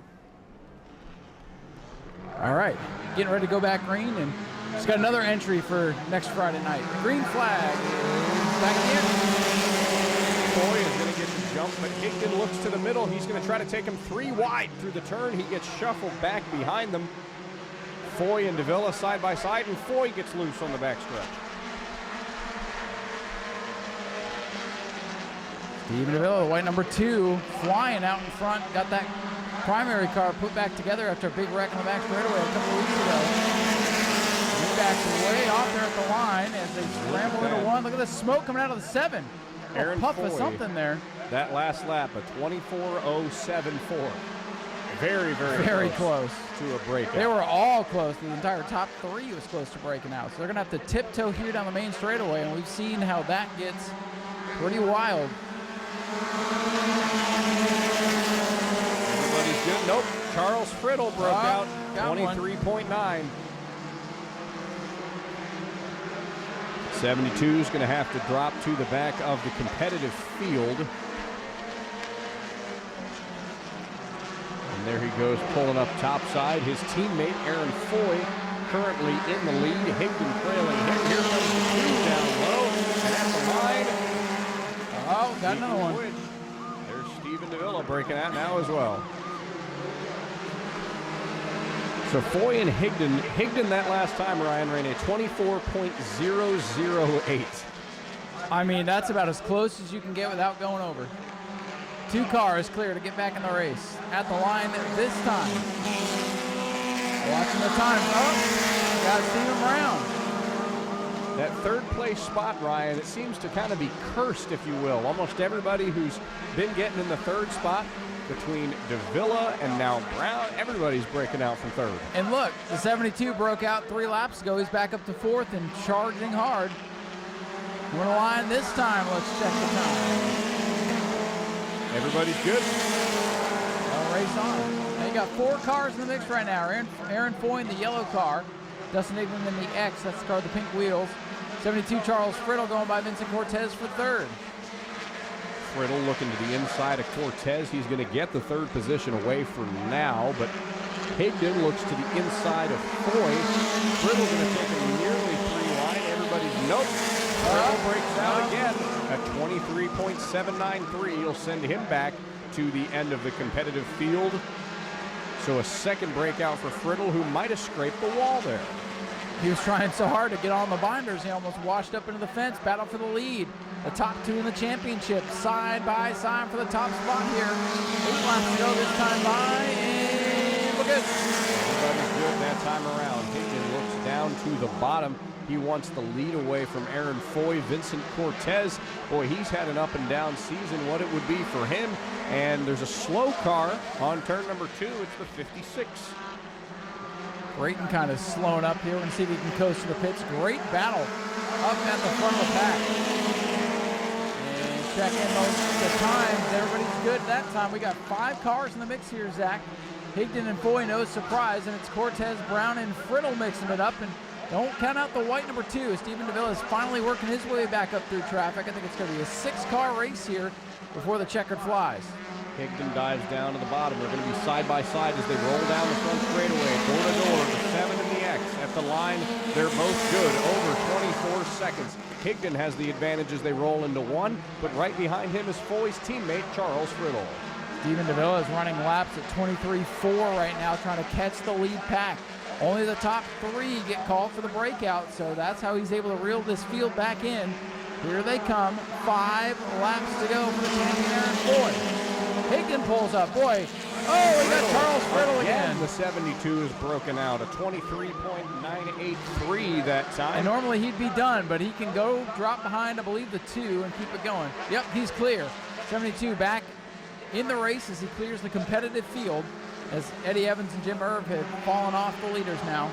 72 back in the race. The last one winding down 4 to go. Everybody's good. That time around. Still side by side for the lead is Foy and Higdon. About 0.2 of a second separating them the last time by, but here's the lap car. Oh, now the 2's got a problem.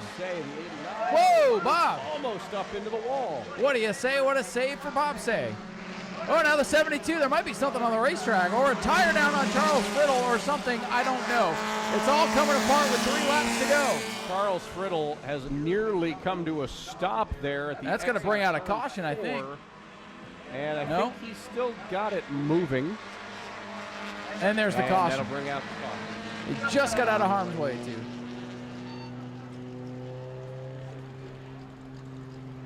Well, that's going to set up a shootout to the finish. And now I like Eddie Evans' chances. Aaron Foy going to go to the outside, and it hasn't changed all night. Hey, Charles Friddle stole one of Aaron Foy's wheels. He did. He's got it. Aaron's going to take that out of his payout at the end of the night. Change there to the left front tire of the 72 machine. Pace car speeding away down the back straightaway. We get ready to start up again. It'll be 3 laps to go for the Bomber A's. And I think all hell was about to break loose, Ryan. Here we go. 3 laps to go. Well, let's see what's going to happen. Here they come down the main straightaway, back on the green. Vincent Cortez lags back a little bit. He's got a push from the hatchback going into turn number 1. It's Aaron Foy on the outside, Dustin Higdon on the bottom. They're breaking away. They're pulling away from everybody now. Aaron Foy out front closes the door on Higdon, but Higdon shoves his nose in down low. They come out of turn number 4. Brown in the 88 looking to the bottom. 2 laps to go. And as they hit the line, Aaron Foy breaks out at 23.927. The leader breaking out. And he's clear. He's back in the race, but I don't know if he's got enough time to get back up front. Well, that last time, Ryan Higdon did a 24.009. My goodness. So anything razor faster close than that will pretty much put him out of it as well. We'll see the clock this time by. 24.008. One lap to go for Dustin Higdon. Now remember, if you break out on the final lap, you don't get it back. You can't recover. Higdon's got to be careful not to break out and not let the 88 steal it from him. I think he's got a big enough cushion, but let's see what happens. Battle's going to be for third. Here they come to the checkers. Down the straightaway, Dustin Higdon at the line, and he will keep it. And guess who won't? Eddie Evans. He gets caught speeding at the line, so Vincent Cortez will move to third. Ladies and gentlemen, let's hear for your winner, Dustin Higdon in the X. Taking home a very special trophy tonight. Gotta make sure you have that for the pictures. Well, Dustin, I know this doesn't make up for how Family Fun Night ended up for you, but to get the final checkered flag for the Bomber A's, gotta be a little redemption for you. Yeah, I mean, I don't run for points. I mean, it's fun. But yeah, that's what you said all year, and here you were in the championship battle the whole time. Sorry. Listen, as long as I get to run with Aaron and all these guys and we have fun and it's that close, I'm good with it. I wish Aaron didn't break out because he's running the Micron. He's my breakout tool. So where he lets go is where I let go. There you go. You used the competition, right? Yeah, I had to kind of guess where he was going, and he tried to get me at the line and slam on the brakes and throw me off. But we hit some 008s, and I got to thank Ricky Monroe for making this great trophy. Spears, Brandon Gaither, the whole Monroe family, everyone that helps out. That thing's going to look good on the trophy shelf. Do you have room? Yeah, I got plenty of room on that. It's a big one, right? I know. There's a lot of medallions hanging on it now. There you go. Anybody you want to thank here, Dustin? No, I already thanked everyone in the Bomber A division, everyone that helps out, so I appreciate it. Ladies and gentlemen, let's hear for Dustin Higdon, your race winner. Taking home that beautiful trophy that Ricky Monroe put together, and we'll toss it over to Zach to grab second place. Fantastic run for the driver of the number 88 car, Stephen Brown. And you know, Stephen, you got the win in the heat race. You saw the top two breaking out almost every single lap. Was there a part of you hoping that Higdon was going to break out across the line? I was hoping he was the last lap. I thought he was telling me to come by him, but I thought that was a way for him to say break out. But I'm good. I had a good time, and I love racing these guys. Dustin's a great driver, and I was just following him and just doing his thing. It's been a good and consistent year for the number 88 car for you. Coming into next year, do you think you can maybe get a couple wins for this one, contend for a championship? Yeah, most definitely. We're going to be here all year next year and do the best that we can do and follow the fastest people and let them break out. Well, is there anyone you want to thank for helping you get here tonight? Yeah, I want a big thank you to my Uncle Ernie. You know, it's his car. He lets me race it and have fun. I want to give a big thank you to my girlfriend, all the supporters that come out here and race, all the staff. Thank you all so much. Well, thank you, Stephen. A fantastic run for you. We'll turn it on over to Ryan, who's going to talk to our surprise third-place finisher, Vincent Cortez. Oh, Vincent, another good finish for you. You and Eddie there, close at the line. He broke out. You didn't. You get to keep third. And a good exclamation point on what's been a good season for you. You've come a long way this year. I think you're one of the most improved drivers in this class, without a doubt. Congratulations on a great way to end it. Yeah, thank you. Yeah, it's a... You know, I don't want to be a sore loser or anything, but, you know, we come here to win, and I wanted to get one this year, and we didn't. So, I mean, it was a good season. It just, you know, I hold myself up to such a high standard that, you know, it's hard to get excited, you know, but all in all, good season. I appreciate all the help I got this year, and all the fans for coming out. I know it was hot today, so everyone that showed up, really appreciate it. I'd like to thank American Road Runner and RV Boondocks for coming along this year. It's been one hell of a ride for sure. Listen, I know you want to win and you don't want to lose to these guys. The first time you came out there, the first time I saw this blue car on this track, you didn't know where the corners were. You didn't know how to get around this place. But in like a year, 18 months, whatever it's been, you're up here on the podium more times than you're not. So, like I said, you've come a long way. That win is coming. Yeah, I know. Our first race up here, I ended up catching on fire down there, and that kind of set the motion for how my career has gone. But it's a lot of learning to do in such a short time. But you know, I know everyone behind me is proud of me. But you know, like I said, I like to win. You know, and it's not win, it kind of sucks. But you know, good season. Well, I hope you'll come back next year and chase that victory. Thank you. Ladies and gentlemen, Vincent Cortez, most improved driver in my mind in the Bomber A's this year. Getting it done in third Bomber B Bowl Segment 2 coming up. We'll get Dustin Higdon in a moment to climb out of the X machine. He's got to take it to Tech, then he's got to hop in the 15, and then we'll go racing 15 laps. Driver with the lowest score is going to be the champion.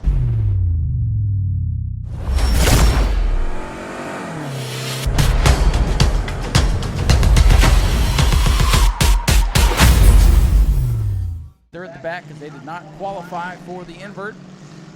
And that's 263s. And remember, the caveat, if there's a tie, the better finish in stage 2 or segment 2, round 2, whatever you want to call it, is the tiebreaker. So if Zach Curtis wins and Klauser finishes second, the tie will go to Zach Curtis. Well, keep your eye on that scenario. Both of the 63s and the 6 are the cars that I would keep my eyes on for this one.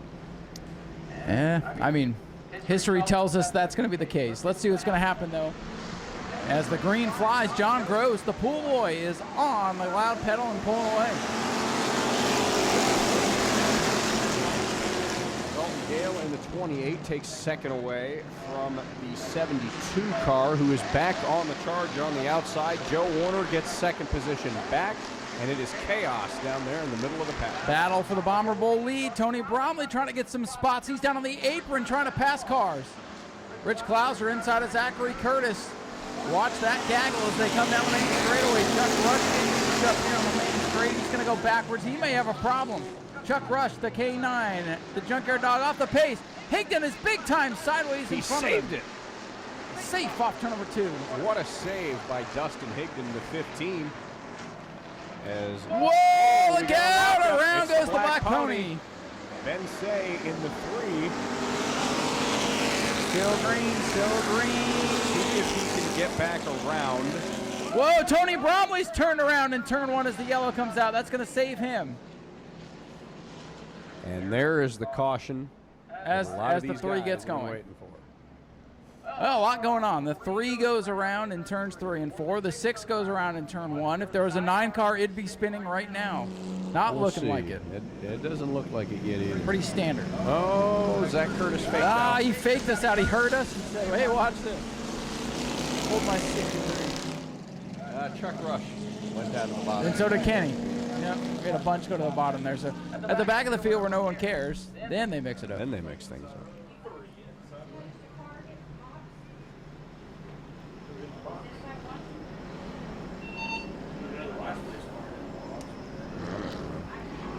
I'll take his points away.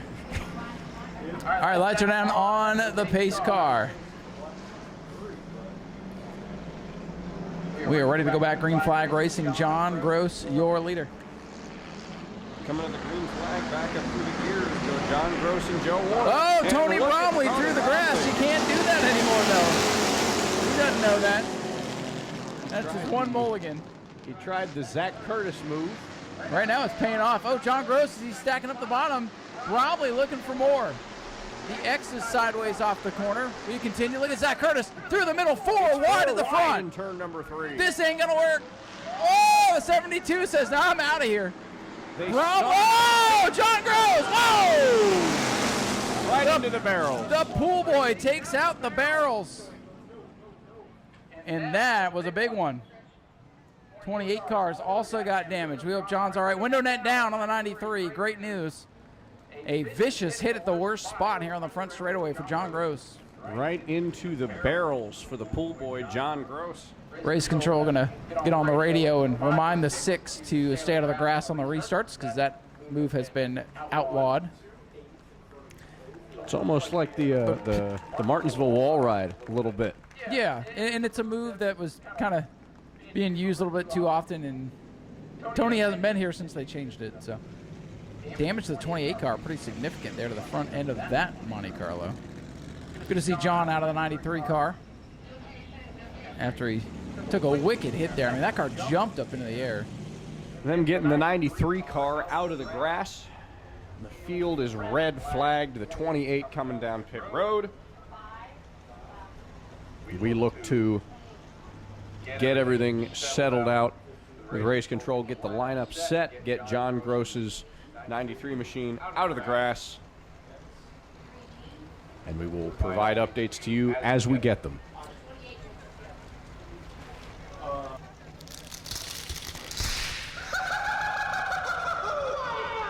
Heineman and Curtis, row number 2. Klauser in row number 3 alongside Bromley in the 6. Oh, we got the 28 trying to come back out. Oh, he's coming the long way, too. Heads up on pit road. Errant race car coming through. Oh, look at this. I thought William Hyman, he is going to do it. 3 wide at the drop of the green. Warner left too much room. Curtis going to go to the outside. Klauser down to the bottom. Bromley, where's he going to go? Way up high, 3 wide in turn 1. And the 5 car almost got turned there in turn number 2. Saved it. Heineman now falling back. Here comes the 63. That's Curtis in the white car to the outside of Lindsey Samian.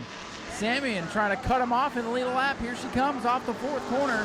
Lindsey Samian will lead this lap. Here comes Curtis up to the outside and Klauser in the other 63 now. Both running side by side for 1st and 3rd respectively. But how about the 5 car? He's coming up closer and closer. Blake Klauser in the 5 won the war on 44. Now he's entering the top 5, seeing if he can just try to pick up another win. Oh, look at him come off the corner, almost door slamming each other with Klauser and Hyman. And here comes the other Klauser, Blake Klauser in the gray car. Didn't run the first segment. So not really in the fight for the overall win, but he doesn't care. He's going to be real sad if he wins this segment, finds out he's not welcome in victory lane. Rich Klauser in the black 63, looking low on Lindsey Samian. He's got help from William Hyman in 89. He's going to look down at the bottom to get around Samian. They're door to door in turn number 1. Right now, Zach Curtis, the white 63, he's got a score of 3. 1 right now and 2 in the first race. Rich Klauser's got a score of 4. They're looking to make it 3. If they tie, this race is the tiebreaker. Second race is the tiebreaker. Contact behind the leaders. William Hyman, all cattywampus coming off the corner. Saved it here, taking out an innocent Tony Bromley, but he was able to keep it under control. It is going to be halfway this next time by. How about the 5 car of Blake Klauser? He's moving up into the top 3 now. He doesn't have really any sort of dog in this fight. He just wanted to come out and race again. Right now it's the Curtis-built cars, 1, 2, 3 as Klauser scoots by Sanders. Bromley's going to try to follow the draft, if you will. He'll try to go by the 04 of Sanders. He does get around the 04 of Samian, and she's going to start falling back. Tony Bromley gets around her as well to enter into the 4th position, and that is still the closest battle on track. Samian scoots way up high, going to lose some traction here off the 4th corner as Hyman's going to take it to the 9 machine up a spot. Early race leader Warner in the 72 starting to. Now we watch the battle for the lead. Zach Curtis, if he wins, he'll win the overall as well. Klauser needs to get by him. Klauser's going to have to be perfect if he's going to win the Bomber Bowl. And in the next couple of laps here, they're going to come up on Spencer Dean in the 3 car. He's the first slow car they're going to encounter alongside the 28 of Dalton Gale. And that might be when Rich Klauser tries to make his move to get around Zach Curtis. He's got to find something fast. It's only 5.5 laps left to go here. Curtis, that car not looking quite as loose as it did in the first run. Definitely looking a little bit better as Klauser seems to have fallen off just a little bit from the last time we saw that 63 as he was side by side with Curtis the last time around. Now about 5 car lengths separate the 63s. For the overall, Curtis leads it. Klauser will be 2nd. 3rd going to go to Tony Bromley in the 6th. The math is mathing right now, and it's pretty easy, Zach. It is pretty easy. Whoever wins this race wins the Bomber Bowl. Zach Curtis just got around the Spencer Dean number 3, and I don't know that Klauser's going to have enough time. Less than 4 to go. Tony Bromley starting to push up the racetrack in car number 6. He's back in the 4th spot, but he would be 3rd overall as they run. The next slow car is Dalton Gale's number 28 with 3 laps to go. I'm not quite sure we're going to get to him in time for it to be any sort of impact for Rich Klauser, but Klauser closed the gap by about a car length that time by. I just really honestly think he's slowly running out of time. I think he needs a caution. I honestly believe he's going to need a caution to get the overall or Curtis to have some kind of problem. Klauser is driving the wheels off the black number 63, almost caught the concrete coming off the 4th corner. I don't know. He's gaining some ground, Ryan. He's definitely closing in. He was almost touched him in turn number 3 the last time by. It's just the straightaways is where Zach Curtis really breaks through. And when they hit the stripe, it'll be 1 lap to go.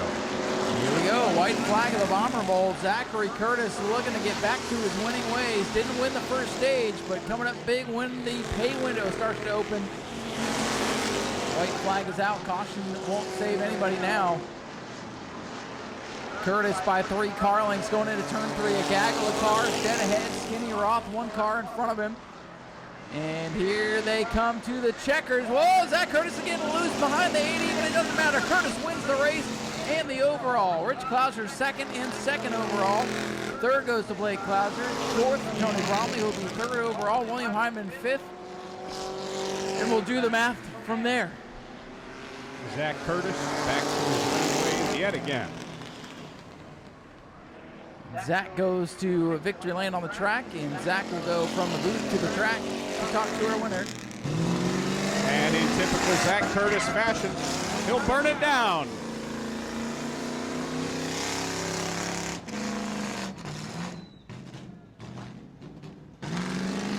Zach burning it down for you folks. All the way down there in the American flag grandstands in turn number 1. One last burnout for Zach Curtis. And ladies and gentlemen, there he is again. Driver of car number 63 out of Palm Bay, Florida, Zach Curtis.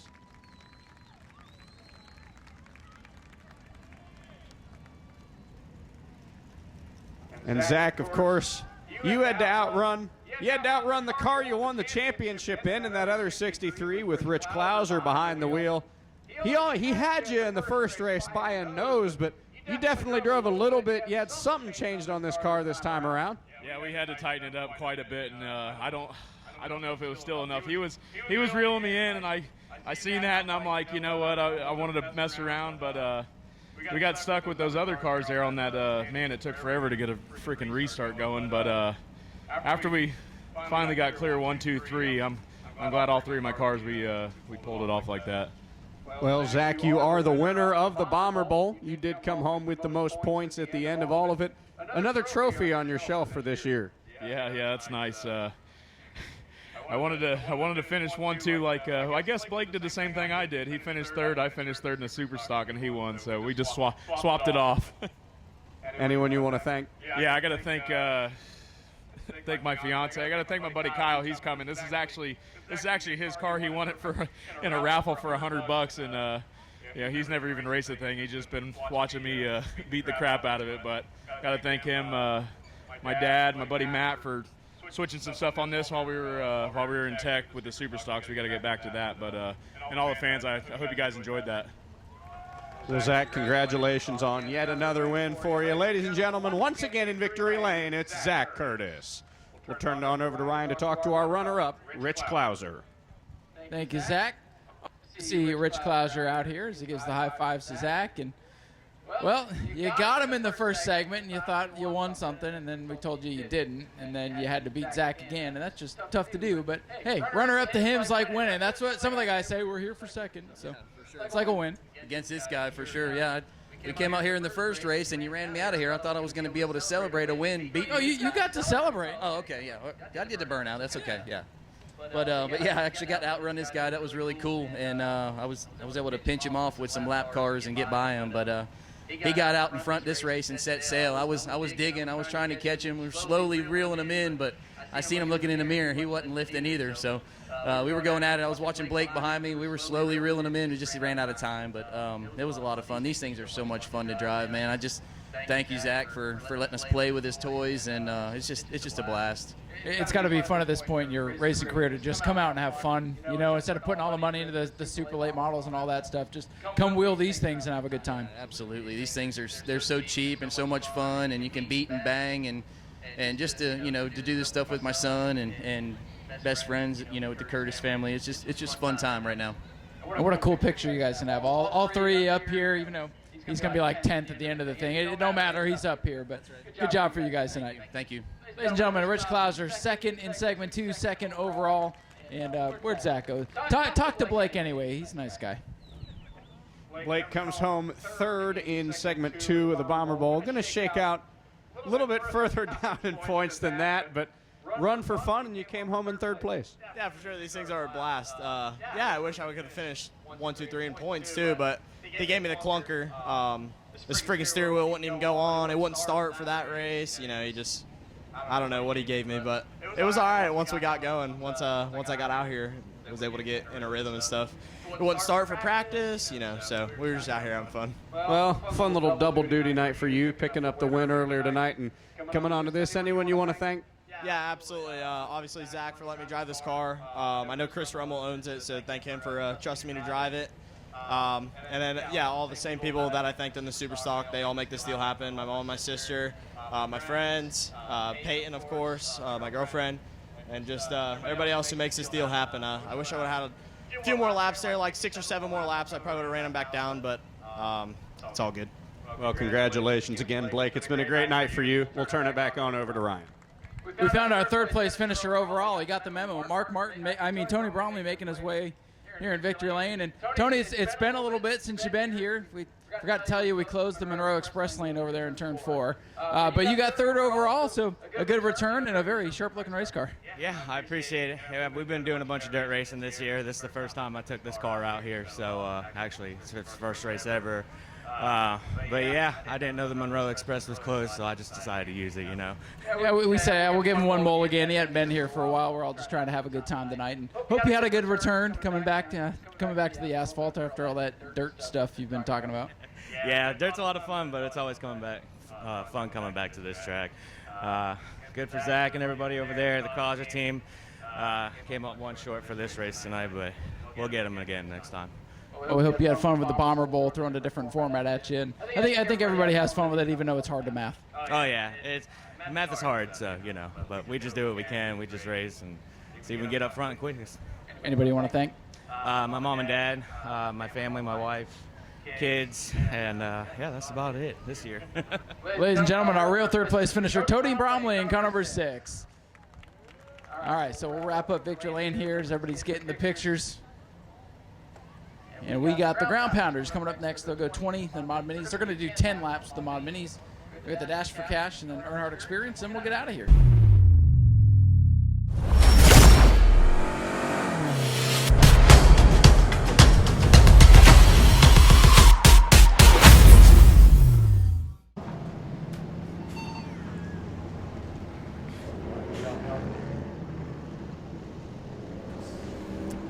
20 quick ones for the Ground Pounders here tonight. Mod Minis will follow for 10. We'll have an 8-lap dash for cash for the super stocks that were able to survive the war on 44. And then the Earnhardt cars to round out the program. I'd like to see how the 8 modified does here in this group. I'm interested to see what it does too, because we don't see that car out here, so. No. It might be really, really good. You never know. Let's find out. Green flag about to come out for the Ground Pounders. They will take their normal slow start here and then hit the gas off turn number 2. Hopefully they relayed the message to the instructor here. Imagine if he just blows everybody away. He just blew everybody. Yeah, that'd be funny. He seems to have gotten the message, though. And it looks like just as they come out of turn 2, they're going to hit the gas. And the 11-11 of Lori Bonaparte, slow start for her. Yeah, Toby Smith and Art Koonsman are going to go side by side, stock car versus modified as they come at you. Side by side.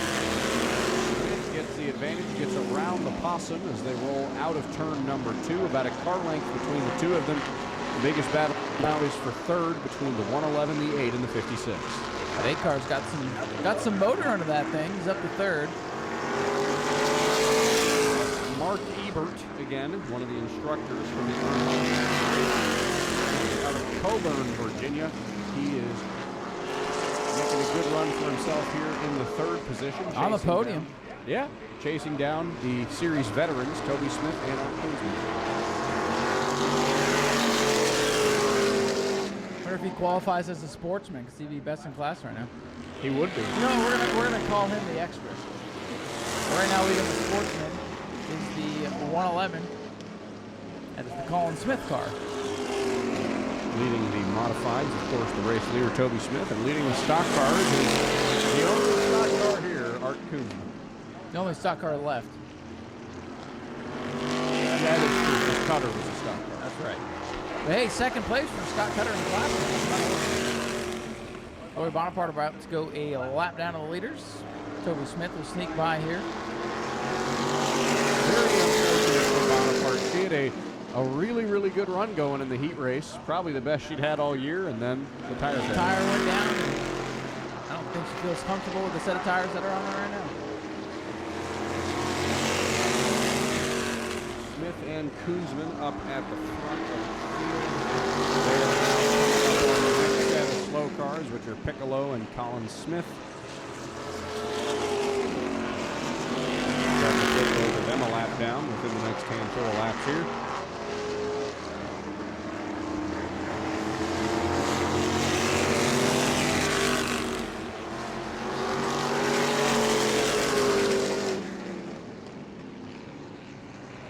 See if the leaders can catch the 56 and 111 here.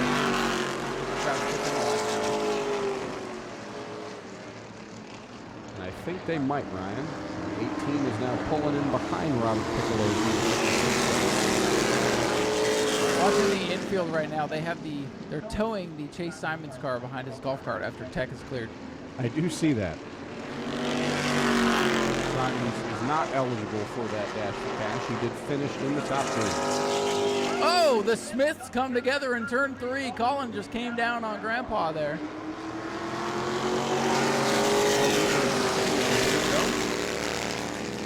Art going to stay in second. I wonder about that rear tire of the 111 there. I wonder if it's starting to go soft because he's losing touch to Robert Piccolo 56 down the backstretch. And that'll take us to halfway now for Toby Smith in 18. He's going to stay up front in second. How about our place surprise there, Mark Ebert in car number 8. He's holding his own against the ground pounder regulars. Hey, he took the words out of my mouth and say, hey, he's holding his own out there. Still on the lead lap, too. Wasn't expecting necessarily to run tonight, but got together with the guys and say, hey, I got a modify. Can I throw it in the field? There he goes. Normally the ground pounders, they've got about double what they had tonight, so a modest showing for these guys, but guys and gals having a good old time. Smith in the yellow 18. This will be the first win for that car if he can hang on. That is true. He normally drives the 44. That's right. Seeing him in 18 trying to get a win would be pretty good for the confidence in that car. Leading sportsman right now, the 56 of Piccolo. Not sure what class that would fall, if that's an actual modified or a sportsman. We're just gonna be thankful there's a car on track. When Smith and Koonsman hit the stripe, it'll be 6 laps to go for the driver of the number 18 car.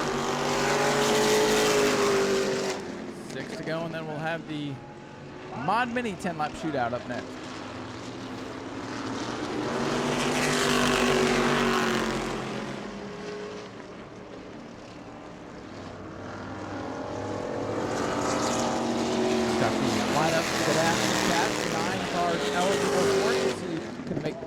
For the Superstock Dash for Cash coming up later.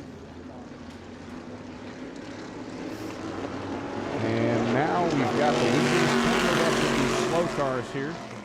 Toby Smith going to get around his grandson Colin. Oh, Art had to go way up there. Bonaparte and Smith.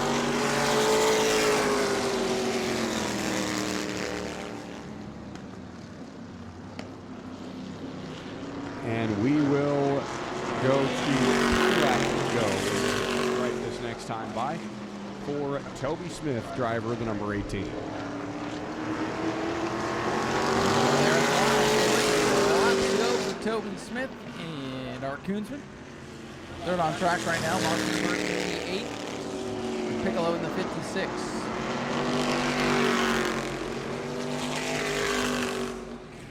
Smith and Koonsman going to head around the corner and the line. Here comes Art. Art is closing in. He saved something. Is. I'm trying to make this a race after all. He is on the road. The Possum is catching Toby. He was playing possum, wasn't he? I think so. Here they come. Oh, some sparks. Toby Smith slams the door in turn 1. Koonsman dives down low, not able to get in there quite yet. They roll down the back straightaway. He's going to have one more shot at it, and he takes it. Here comes the Possum, but Toby Smith closes the door. One final run here off the corner, and Toby Smith holds on by a car length. Art Koonsman going to come home in second, and half a track away. Here he comes now. So in third, Mark Ebert from the Jeffrey Earnhardt Racing Experience. He's going to come home in the third position. Fourth is going to be Colin Smith. Fifth, Robert Piccolo. Rounding out the field will be Lori Bonaparte. So Ryan's going to head down trackside and catch a word with our race winner, Toby Smith. He's going to burn it down.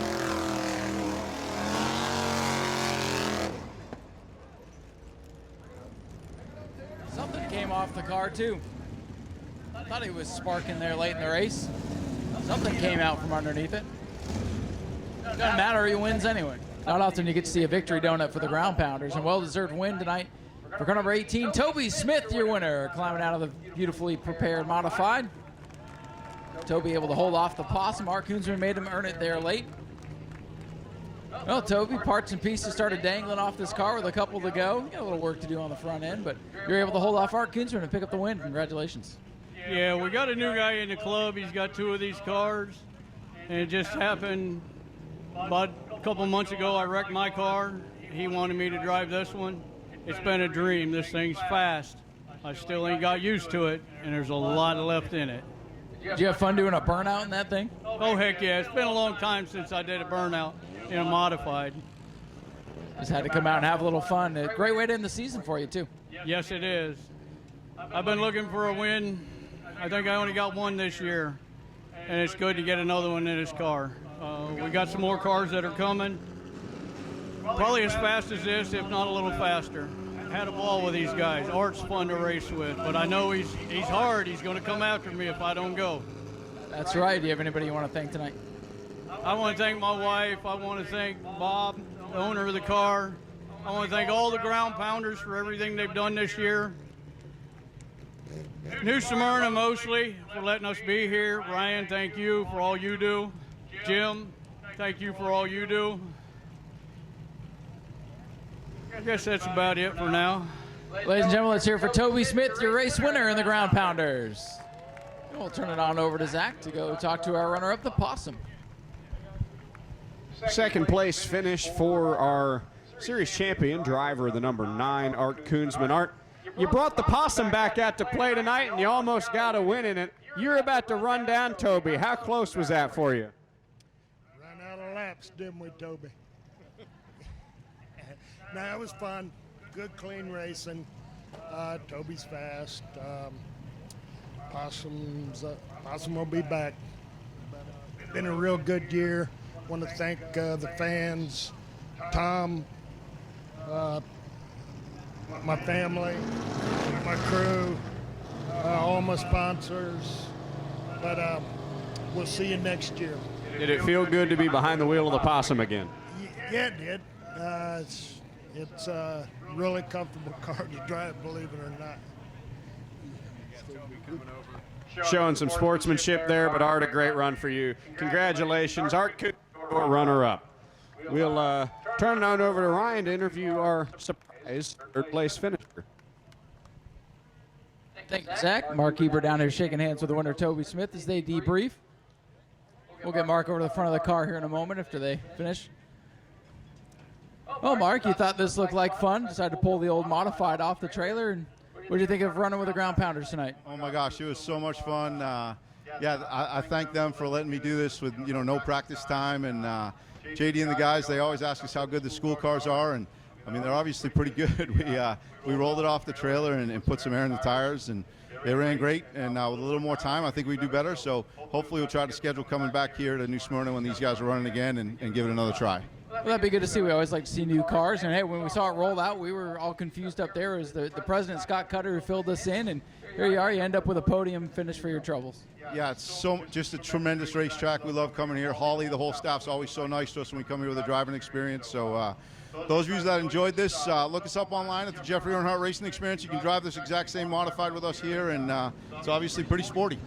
I'd say so. And good to have you guys come down here to do the school and then be part of the big show. It's been fun having you. Yeah, we love it here. We're all from up north, and so it's always nice to enjoy the weather when we're here, and the hospitality's always great. Again, the staff's always so nice to us here, and just an absolutely beautiful racetrack, and we love coming here.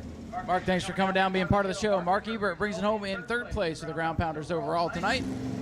Wrapping up victory lane here at Mod Minis. Yes, Mod Minis coming up next. We're going to go 10 laps for those guys. I'm told 10 laps for the Mod Minis.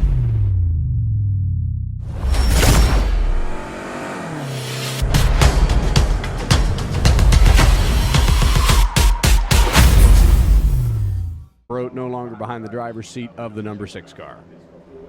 Very generous of Mark to give up an assured third place finish. So lights are out. That's just how Mark Brote is. That like is. I told you, one of the nicest guys down there.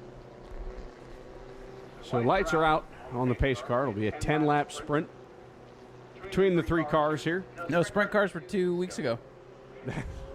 Yes, they were. Put a wing on these things, let them rip. What do you think, Zach? Is that the race-winning move right there? It might have been.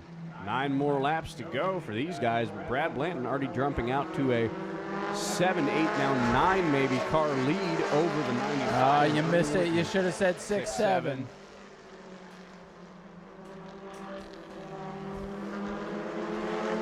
Don't crack, Zach. Don't crack. He's trying to hold back laughter right now.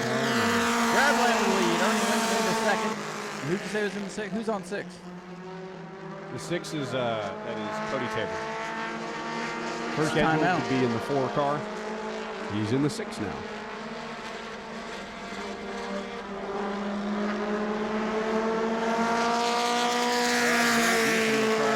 Lap number 2. The 95 looks a lot better here in the feature. 95 definitely faster for this one. Some mechanical issues maybe early on. Ernie Winton in the 95. Still looks a little tight off the center of the corner, but he's keeping lead lap pace. Brad Blanton now almost half a racetrack in front of 95 and 6 car being driven, as I said, by Cody Tabor, as opposed to Mark Brote, who typically drives it.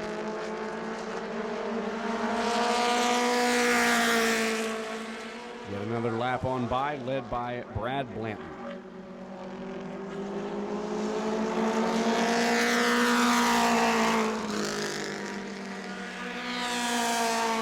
Brad Blanton well in hand with the race right now. It's going to come to halfway. 5 down, 5 to go. And if Brad doesn't beat himself, I'm pretty confident that he'll go to victory lane. We are halfway through this one. Brad Blanton getting even closer and closer to Cody Tabor's number 6. Maybe might even put him a lap down. You know it's getting late in the night when the race director's trying to play tricks on us up here. Brad Blanton with a big lead. He's on the same straightaway as your third place and second place cars now. He is closing in on the tail end of this field. You have to wonder when we start conversations about him maybe lapping the field. If it was 20 laps, absolutely. He'll get the 6. Whoa, way up high for the 6 car. Almost missed the second corner there. It looks like he will put a lap on Cody Tabor's number 6 car. And Tabor in the 6 keeps it down on the bottom. Brad Blanton comes to go. 1 mile left for the Mod Minis.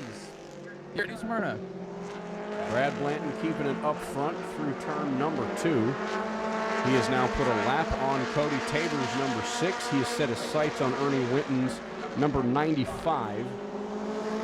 As it comes to the white flag, Brad Blanton, 1 more half-mile circuit, and we'll see if he comes home a winner.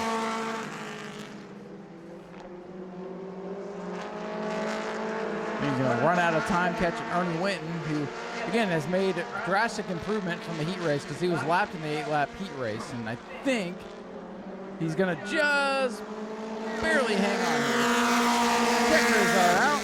Brad Blanton, your winner. Second will go to Ernie Winton as the 6 crosses the line. Head scorer was calling halfway at the checkers. We still got 10 laps to go. No, just kidding.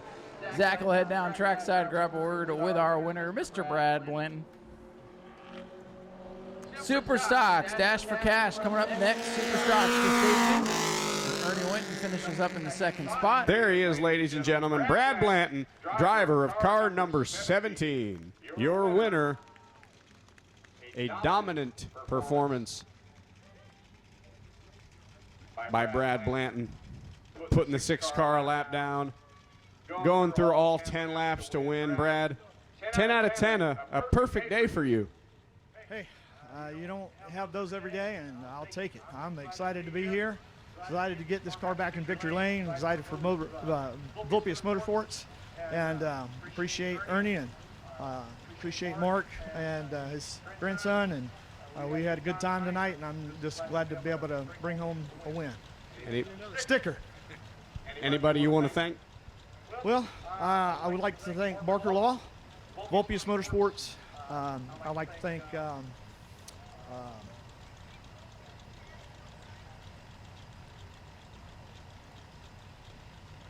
the fans for coming.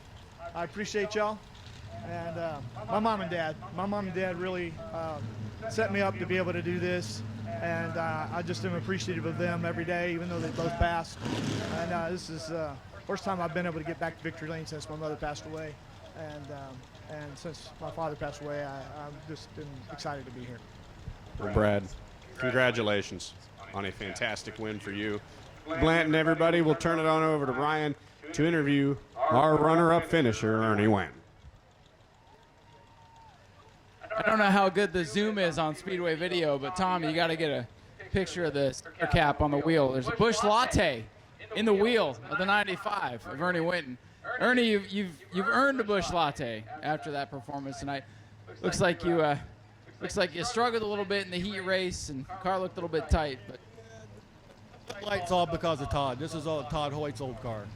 So trying to get used to his compared to my old one and stuff, it's a handful. So hopefully next year we have some races to go. We can come out here, we can get this thing dialed in and get a car count up next year, and then really just race and have a good time. So that would be ideal. And a little handing gremlins tonight. Tonight was just the shakedown run, huh? Pretty much, yeah. Just see what the car had, see if I could drive it.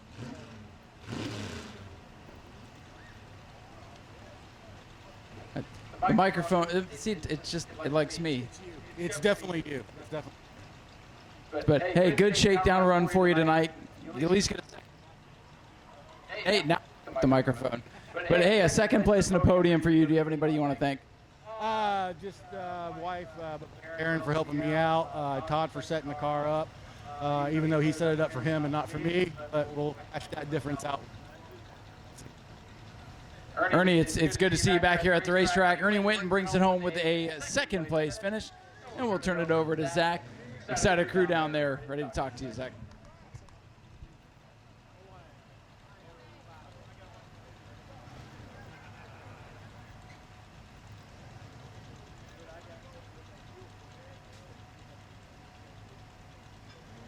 So, debut run for Cody Tabor, driver of the number 6. The microphone wants to work. There we go. Cody Tabor, driver of the number 6 car. You came home in 3rd. How was it, your first Mod Mini start? I'll be honest with you. For the first few laps, it was pretty good, and then I got a cramp in my side, and I was going to run it in because I almost pulled it in because I got a little loose coming in the corner, and this car ran fast, and I don't know if I was ready for it, but I'll try to be ready next year. Well, your first start in a Mod Mini car, normally piloted by Mark Brote, but stepping aside tonight. Anybody you want to thank tonight for getting you out here? Well, You said it perfectly. I want to thank Mark Brote, because if it weren't for him, I wouldn't be in this thing. And I want to thank literally every person here has been my biggest fan, and every person here has, put me in the hard positions to get me ready for here. And then if she's not covering it, I want to thank Recon, because Recon's a big reason why we may race next year. And without them, this is my last race. Well, let's hope that's not the case, huh? I pray to God. Well, congratulations on a fantastic run for you, ladies and gentlemen. The podium finishers of the Mod Mini event. We'll turn it back up topside to Ryan as we get ready for the second Super Stock event of the night, the Dash for Cash.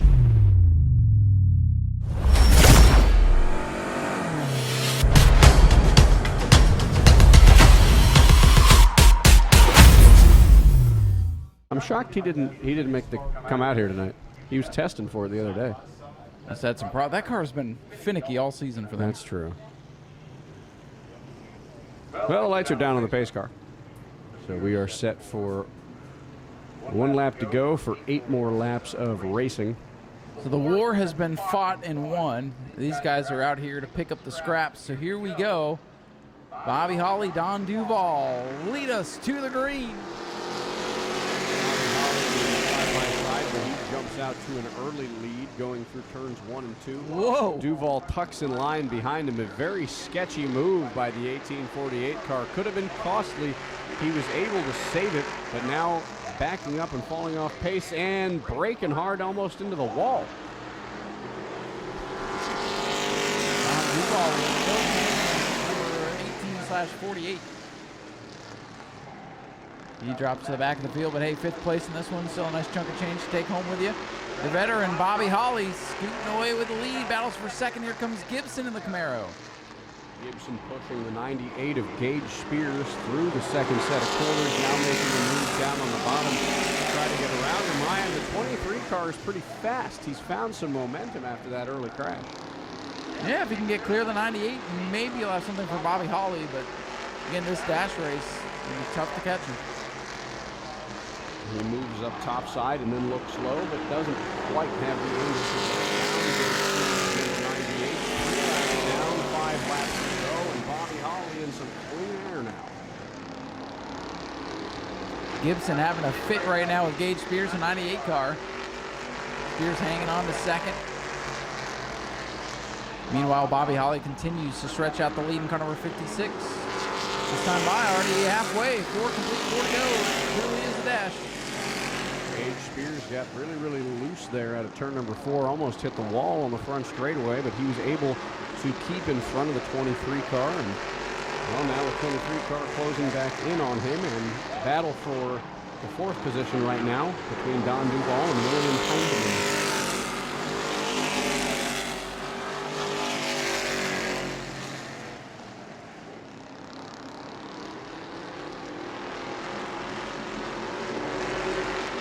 Bobby Holly, so the big lead, going to come to 2 to go this time in the 5-6 machine.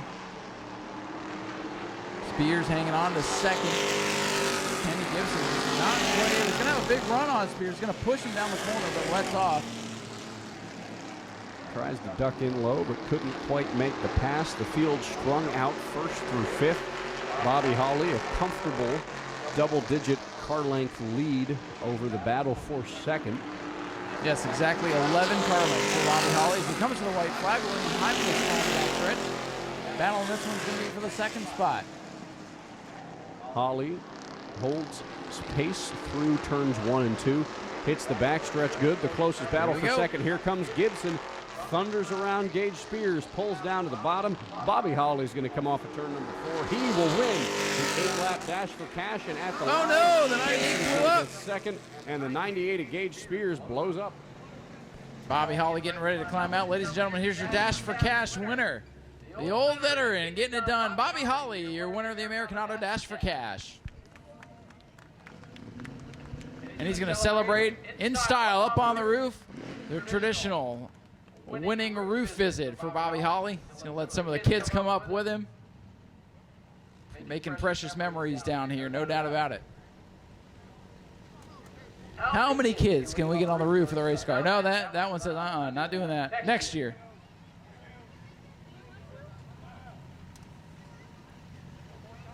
Great pictures up there. Kids will never forget it. High fives all around. A water. Now that's good grandkids when they bring you water after a tough race.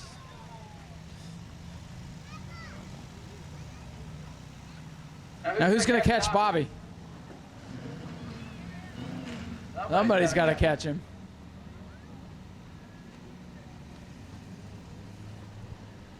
Well, Bobby, I know this is not the race you wanted to win, but a good run in the war and then coming out winning the Dash for Cash is going to end up being a pretty good night for you overall. Very good night. Thank you, EJ. EJ taking care of the drivers with the Dash. And what'd you think of the war on 44? Good competitive field tonight, huh? Yeah, it was pretty competitive tonight. Like I say, we didn't have nothing for the 16 and the 5 though. They were in the league of their own. Yeah, those guys have been tough anytime they show up. Last week, battling for the win, and to end the season for the Super Stocks in Victory Lane, you're the last Super Stock to be in here, so that's got to be something good for you to take home. Hey, at least we got here in Victory Lane one way or the other. That's it, and you got to celebrate with the kids. That's probably the best part of it all. Oh, yeah. Yep, when my grandkids there, my granddaughter bring me a bottle of water, they're all right. I want to thank Titan Construction, CNS Concrete, Daytona Sportswear, and I forgot Cheryl and Stitches last time. She does my uniforms and stuff for me. And everybody that helps us, Holly's Automotive, my girlfriend, my grandkids, and everybody that stuck around to watch the end of it right here. But it was a good night. Felt good. Bobby, congratulations on winning the Dash for Cash. Always good to see Bobby Holly here in Victory Lane. I want to thank Aaron, my brother. They're from Wisconsin. They come down, him and his girlfriend, his daughters, my nieces, Matt, Shane. My dad's here. It's a good night, and like I say, everybody that helps us, it makes a big difference. A good night at the races for Bobby Holly, no doubt about it. Bobby Holly, your Super Stock Dash for Cash winner, presented by American Auto. And now on to the final event, little bonus actions. We're putting down some dry. I would assume came out of the 98. I almost took out Jim. Let's get back up top, get ready for the last event of the day, the Earnhardt Experience 25 Lapper to finish things off.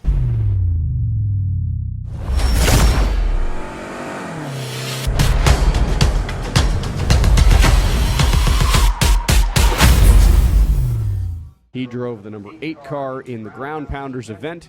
He is absent from this event, but the other 6 drivers, the students, if you will, considering Mark was the instructor, the 6 other drivers will be making the call, and we will get ready for our final 25-lap feature event of the night.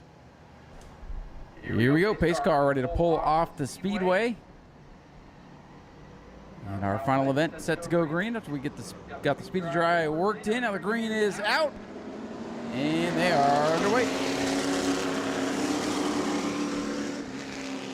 Early lead jump by Jeffrey Spencer in the 31 car. He's a couple car lengths ahead, but here comes George Pulse in the 5, making the pass for second. He almost got the win in the first feature, just a mere few turns away from passing the 17 car of Luke Ebert, and now the 2 of them are on the hunt back up to the front of the field to try to win another one. Close call at the back of the field. A couple of cars almost coming together there. Thankfully, everybody giving each other enough room. A couple of close calls, but so far so good for these guys. And the top 3 closing in on each other now. The 31 car of Jeffrey Spencer continues to show the way ahead of George Pulse in the 5 and the 17 car of Luke Ebert. And now here's Pulse knocking on the door of Spencer for the lead. That 5 car, quickest one on the racetrack, searching for grip now, looking for the lead. Your leader is the 31 of Spencer, but Pulse is closing in front of the 5. Pulse looked topside and then quickly pulled back in. Now he's looking low. He's going to dive to the bottom of Spencer's number 31 car. As they roll through the turns, he tucks back in line and gives a bump. He gives a tap to the back bumper of the 31 car. A little bit racy there by the 5. Yeah, it's like they've taken the reins off these guys a little bit here in feature number 2. Might have turned him loose there. Some sparks from the back of Jonathan Carl's number 18. He was way low on the entry to turn number 1, down through the speedy dry, kicking up dust and kicking up sparks. Spencer still hanging on to the lead in the 31 car. George Poltz in the 5 looking low. Still not able to find a way by. Poltz made that big pass early in the race, but right now stuck in second. Gonna have a run here off turn number 2. He's gonna dive to the bottom again and look to dive into the corner, but he'll once again tuck back in line behind. I think he's just trying to maybe get some clean air on the back straightaway.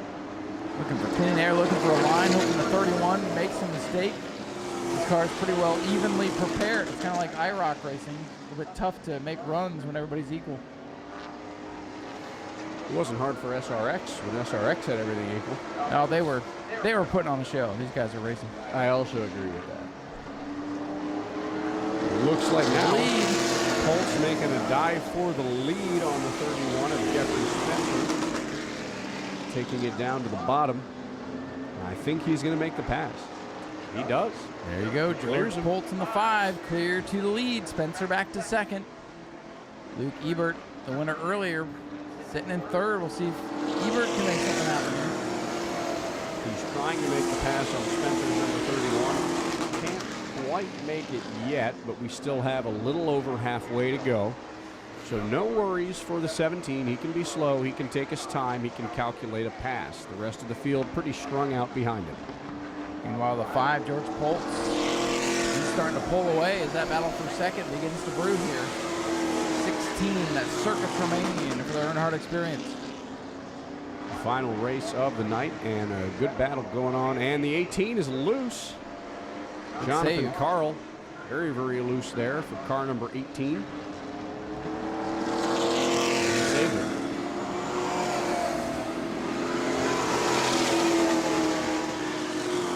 Battle for second in turn 1, 17 car with a run. Luke Ebert up to the second spot as Spencer fades backwards now in the 31.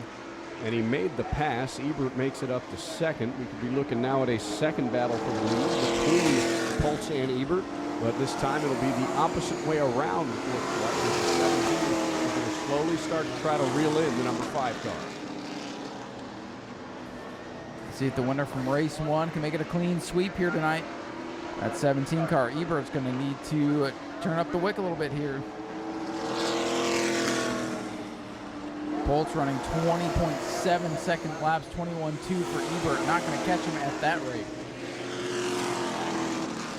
Poltz is pulling away as they come to the halfway mark this next time by, almost a full straightaway.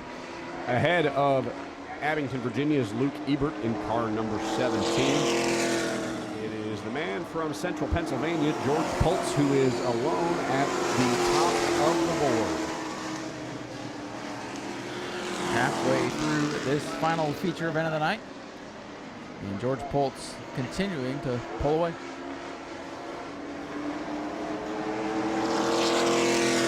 He continues to keep his lead, which has now grown to a full 2 quarters length ahead. 10 laps to go when he hits the stripe this time by. Everybody else pretty fanned out here, Ryan.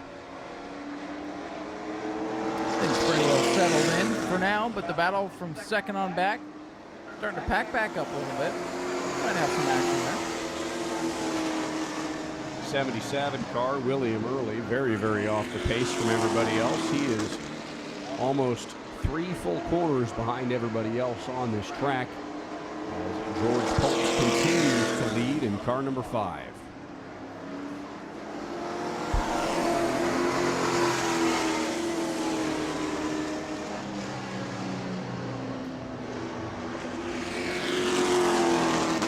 Battle heating up for third. Here comes that 18 car. Jonathan Carl getting a little bit of a run down the back straightaway. Can't do anything with it though. As we are at 8 laps to go now. 8 more times around this half-mile circuit. 4 miles left for George Poltz up at the front of the field. Seems like he's kind of checked out, Ryan. He's got a full straightaway between himself and car number 17 of Luke Ebert. Almost half a track length, about a quarter mile separates the 2 drivers as he comes by with 7 laps to go. Whoa, trouble here off the fourth corner. Around is the 18 in. Gonna back it into the wall. Jonathan Carl has the back end come around with him and ends up in the wall with 7 laps to go. Just pretty good kiss there on the back of the 18 car. And that will bring out the caution. The first one of the night for the Earnhardt Racing Experience, I believe. No, they had a caution in the first race. Second dust up of the evening. Caution of the night for the Earnhardt Racing Experience. And it looks like car's able to roll. Jonathan Carl's going to be able to get that car to move. The ambulance doesn't get him. And now he's stuck. I think if the ambulance wasn't coming, he would have made it out. I do too. And now he's stuck. Stuck in the muck. Maybe he'll try to reverse. He wanted to get out so bad and wants to keep going.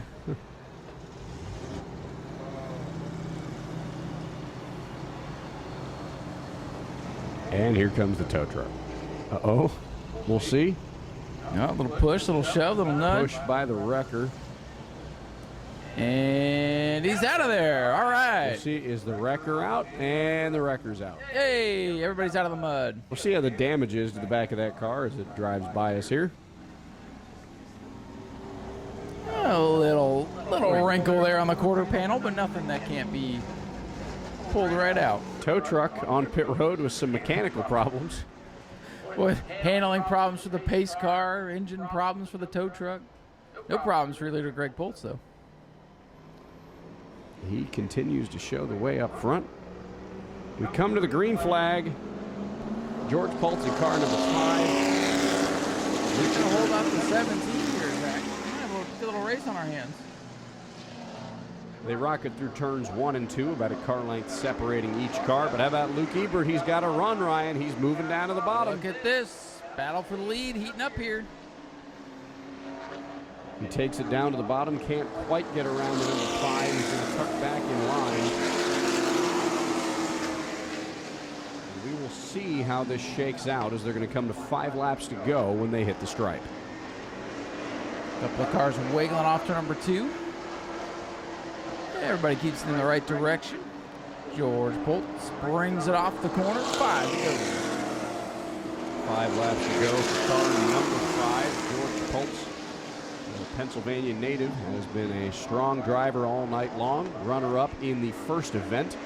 Drove the wheels off it to try to get around the 17. Couldn't quite do it this time. He was able to take the lead and hasn't let go yet. Good battle at the back of the field. A couple of guys almost coming together there. Getting racing for the 4th position. That is the 77 car of William Early and the 23 car of Carl Morgan. Uh-oh, trouble for the leader here off the 4th corner.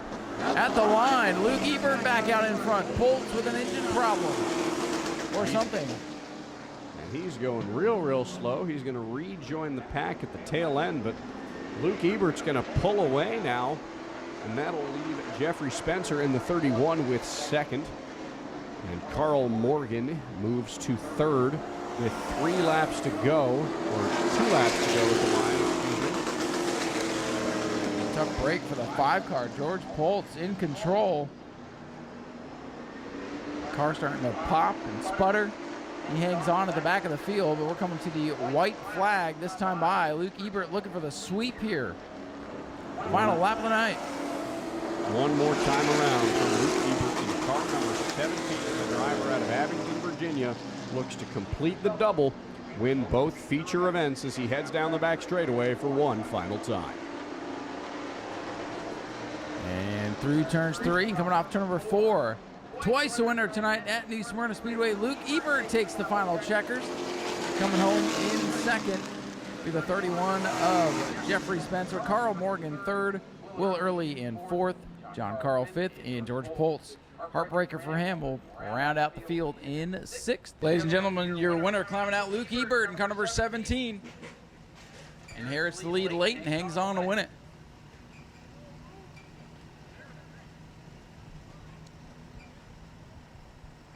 Luke making his way over to the competitors.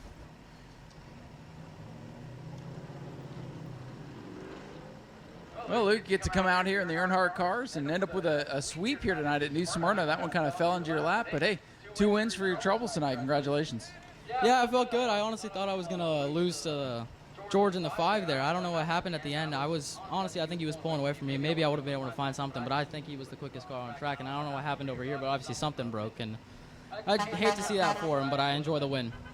Does this make you want to get yourself your own race car and go racing on a weekly basis now? Well, I do have my own race car down in Lonesome Pine Speedway in Virginia. I race late model Sportsmans down there, which is pretty much a late model except smaller tires, bigger engine, smaller brakes. So, well, this was just a fun walk in the park for you tonight then. Yeah, it was just something to do because I got out of school for the weekend. So, well, there you go. You got out of school, come down and have racing. We're glad to have you, and congratulations on the 2 wins. Thank you. Ladies and gentlemen, Luke Ebert gets it done twice tonight here at New Smyrna.